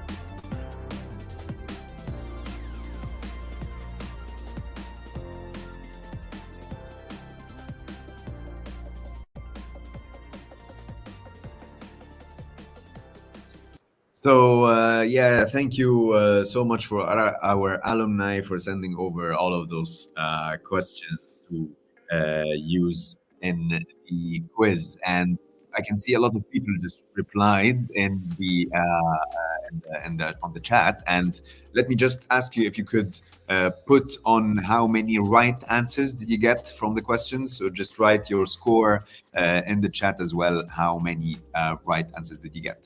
Actually, I have another game to play with you right now also, while we are waiting for the judges to decide. And also I'm reminding you about the link going under the by the bottom of the screen, SurveyMonkey link. You will go to actually choose your favorite participants for the audience vote.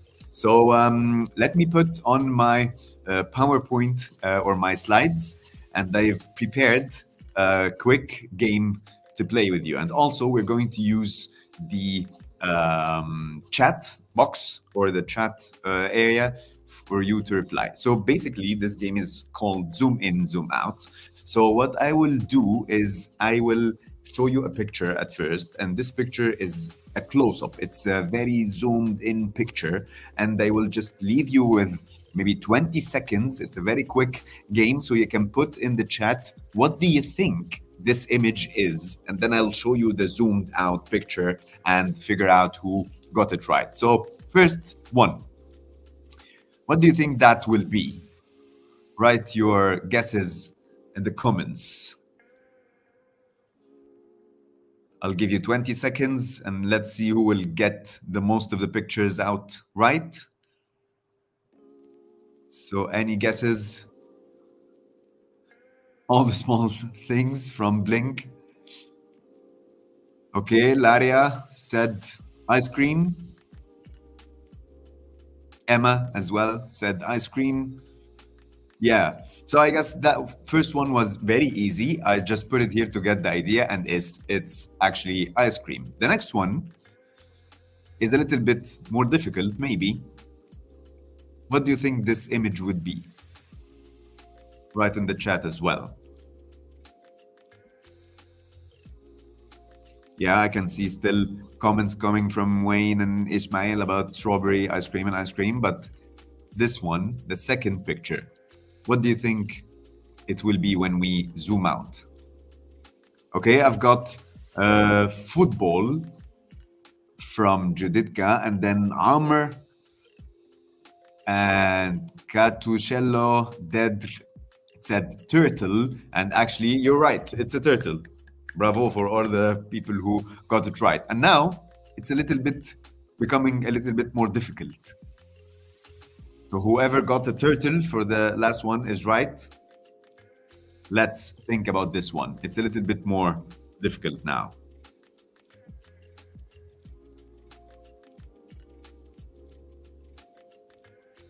What do you think is that one? 20 more seconds to go, and then I'll show it to you.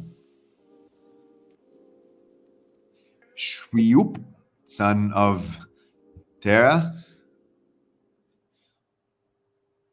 Who else have a guess?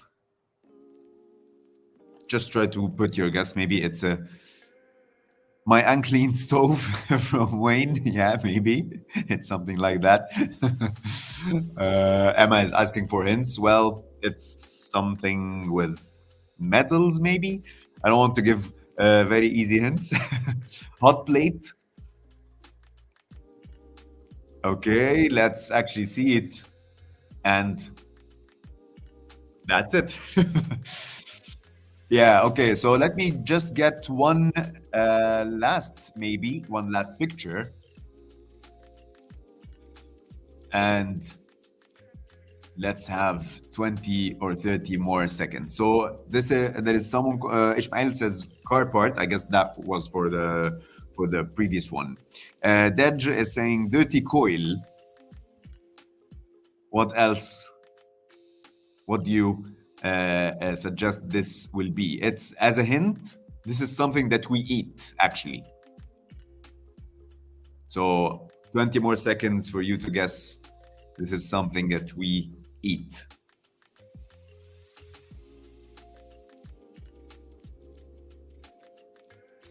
Pepper seeds, capsicum, pepper seeds, pollen, pepperoni, pumpkin seeds.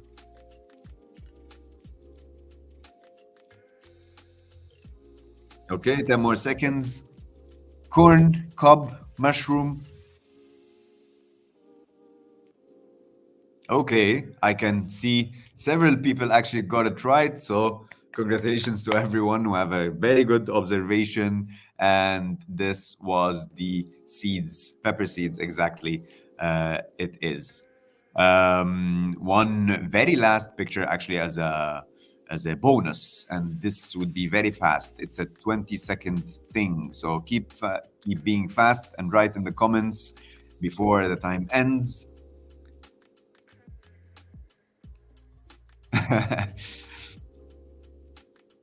So actually Blink says everyone had a different answer because overfitting. Well done, Francesco.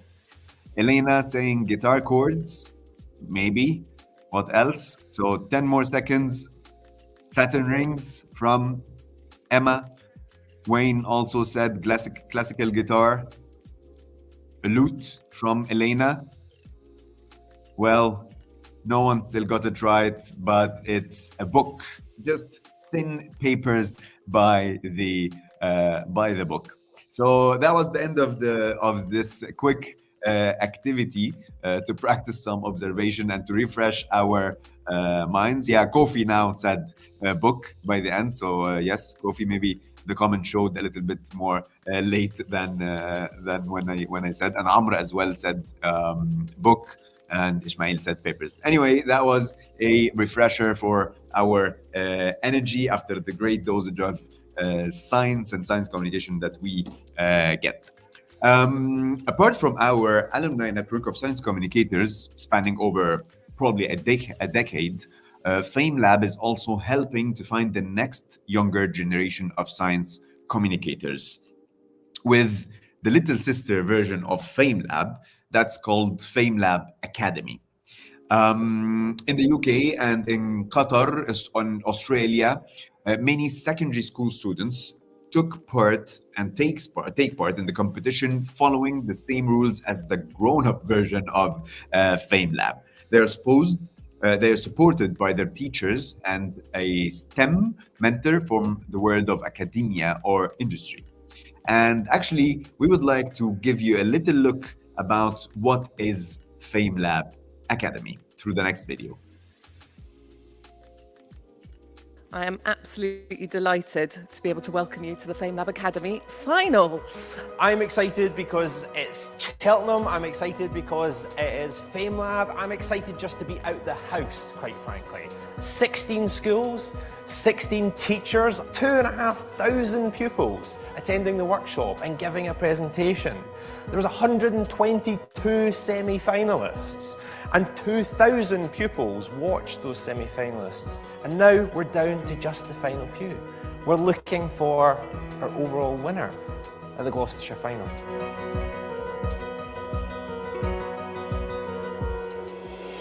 The standard and quality of science communication that's happened today has been absolutely brilliant. It was really tough to judge because that quality was so high, and just fantastic to see the passion on display from all the young people around their chosen topic. Although the idea of a kaleidoscope of butterflies flitting around your belly is a wonderful image, it couldn't be anything further from the truth. We all have heartbeats, but what if I told you that the planet Earth also has one, just like you and me? I really enjoyed the whole experience and meeting everyone, and I think it's a brilliant competition and show in general. Each year we think these people, this group we've got, they're the best ever, they can't be beaten, and then the following year you get a set like this lot today where they're just absolutely fantastic. So I don't know what's getting put in the water or what's going on exactly, but clearly the level's getting better and better, and I think that's kind of encouraging for all of us as society. I suppose if we're talking about science a bit better, then that hopefully bodes quite well, particularly since we live in this world of kind of misinformation and stuff. Actually adequately explaining science really clearly, I think it's awesome if we're getting better at that. I particularly enjoyed writing it. I feel like it gives you a creative side. You can take your research and sort of interpret the information and deliver it to an audience in, you know, whatever way you'd like to. I think it's made me a lot more confident because I wasn't very confident before, and it's quite nerve-wracking coming up and doing it. But I also think that it's just such like a good experience for everyone who does it because it was really fun and really enjoyable. Being able to communicate a complicated scientific topic in 3 minutes in front of a big audience is really, really tough. And the fact that they did that and they did it so well is something that they should all feel really, really proud of.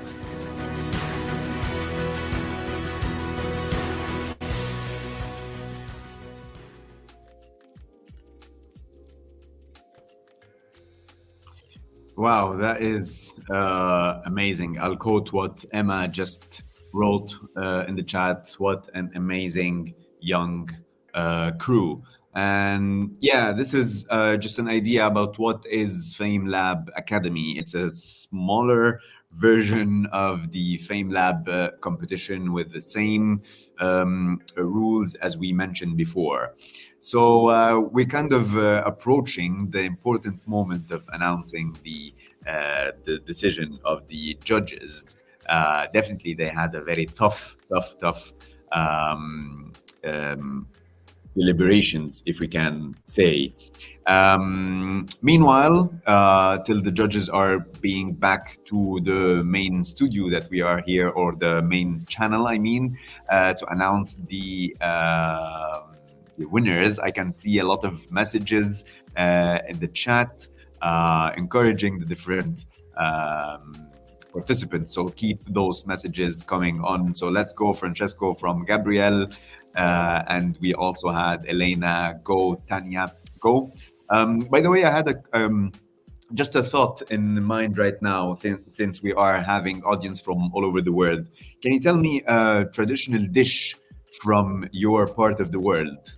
And maybe I can share with you one from here, from Egypt as well. We have a traditional dish called koshari, which is basically rice, pasta, tomato sauce, garlic sauce on. So maybe in the chat, while we are anticipating the important part of the day, you can share with us some of your traditional food dishes, and right next to it, write for us also from where are you writing to us. And yeah, we started to actually get meat pie and tortilla de patata. Yeah, keep all of those coming in. I'm sure we will be hungry by the end of the comments. But I just got the sign that the judges now are back to the room, and I guess this is also a sign that the audience vote is closed. As you can see written down in the screen, the voting now is the audience vote now is closed. So while the team will be counting the results, and before we start announcing the joint runner-ups and the FameLab International winner 2023, let's hear from our judges for some general feedback about their thoughts about all of our finalists today. So again, welcome Mohammed, Rebecca, and Thomas. We know it must have been not an easy task to decide on the winners. So starting with Mohammed, tell us a bit about the whole feedback and the overall show that you saw today. Yeah, I mean, overall, I almost enjoyed all of the talks. I have learned so much today. And what I like mostly, personally, is like using props. So we have seen a fascinating use of props, even for participants who didn't use props. They use their bodies as props. I find this brilliant. I love props. In my talk in FameLab, I used like 12 different props in 3 minutes. So, yeah. 12 on stage, that might be hard actually to bring on stage, not only to use them. Yeah. And Rebecca, how was the whole experience? Oh, that was a really difficult decision to make, and in such a short amount of time, because what we've seen today is nothing but excellent diversity in topics and a high level of quality science communication, and everyone showing that they're really passionate for their topic and their depth of their understanding and in answering questions and in putting their key messages forward. And that was just really difficult. Well, yeah, I gave you a warning by the very first and the beginning. I told you will have a difficult task. And moving to Thomas, tell us about the whole show today. What do you think about it? Well, this was just wonderful, right? Pure joy to, just to see all these youngsters all over the world digging into their subject, talking about it with such great enthusiasm. To me, it shows how much science brings us all over the world together. It's just great. Congratulations to all. Thank you so much, Thomas, for that, and thank you, Rebecca and Mohammed. And actually, I guess now we are approaching the important moment, and here we go then. So I'll be starting with the first of the judges' joint runner-up. So I'll leave the mic and over to Mohammed to announce who you have chosen. Yeah, so it was a tough decision, but I think our first runner-up, he or she, has brought a lot of energy into this very important scientific topic, where they used, I would say, a lot of props, showed very important applications and implications on our daily life. So our choice, our first runner-up for FameLab 2023 is Panisara Dream from Thailand. Congratulations. Thank you. Congratulations to Dream, to Panisara from Thailand. You did a great job, and congratulations for being the first joint runner-up. How do you feel, Dream, right now? Tell us what you feel. Yes, I just feel like I stepped beyond of my comfort zone or toward the months since the final round in Thailand, and I keep practicing every day, including about the research and languages. So I'm really grateful to be able to share my happiness with people around the world. Thank you. Thank you so much, Dream, and congratulations. And now let's find out about who will be the second joint runner-up. And now I'm leaving this to Rebecca. So once again, a very difficult decision for us to make. This runner-up was giving good content. They had fantastic clarity. They had a really well-paced talk, which was informative and clear. So our second joint runner-up is Tania from Switzerland.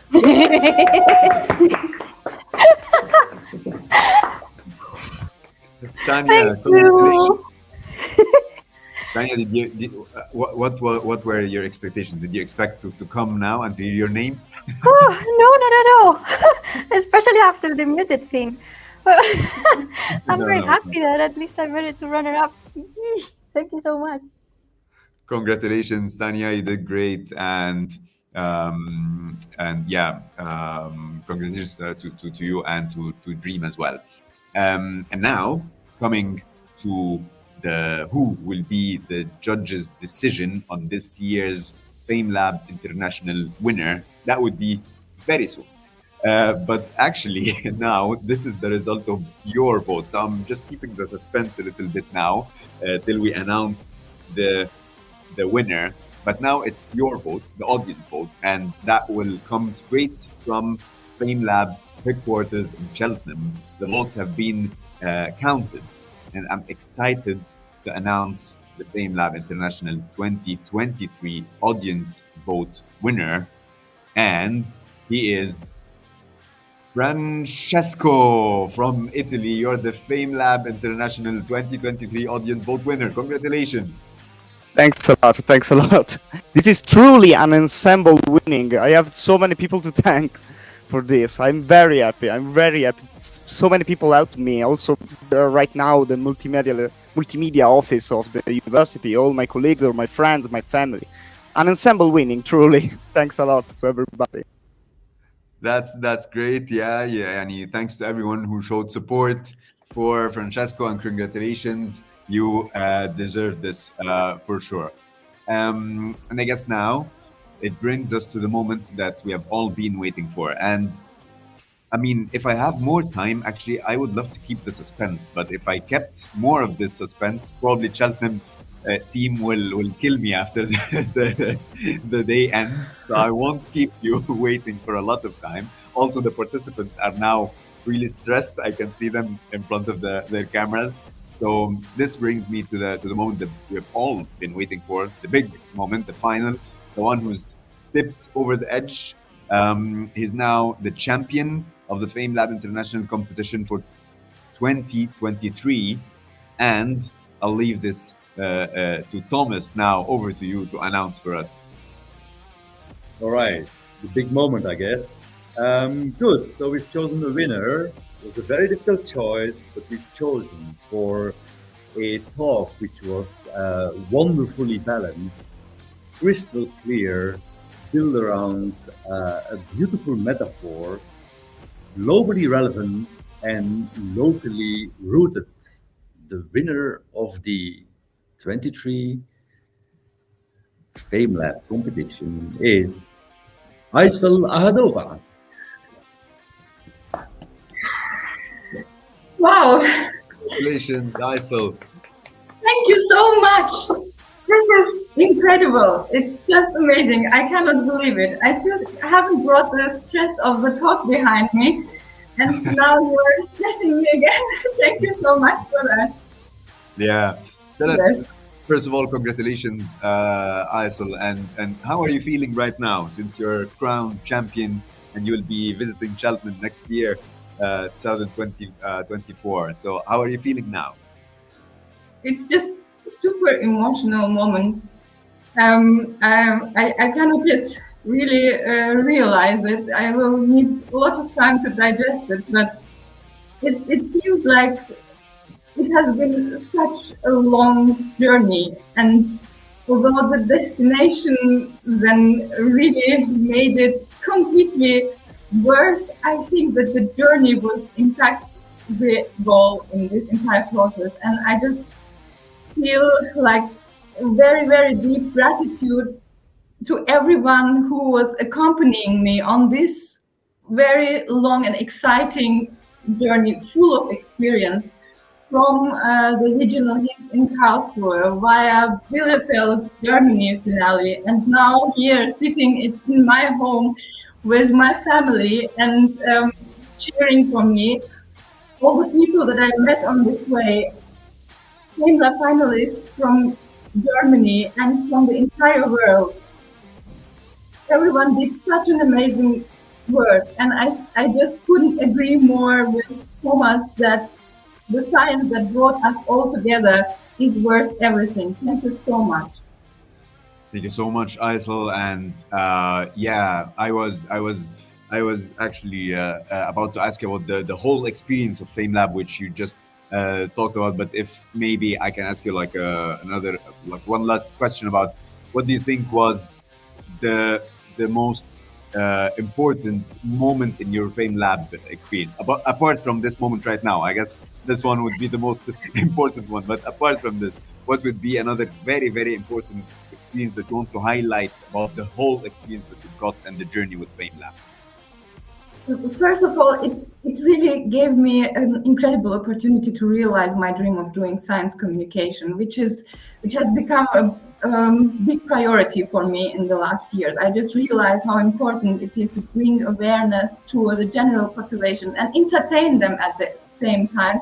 So it just gave me a great opportunity to realize that. And this morning, because I felt so stressed and I was thinking about this entire journey, what I have been going through together with all people, and I thought, what was the moment that actually remained in my brain as a photo? And in fact, I thought of one moment when we were in Bielefeld all together for the finals in Germany. And I just entered the backstage room and I saw one participant making the other participants' hair.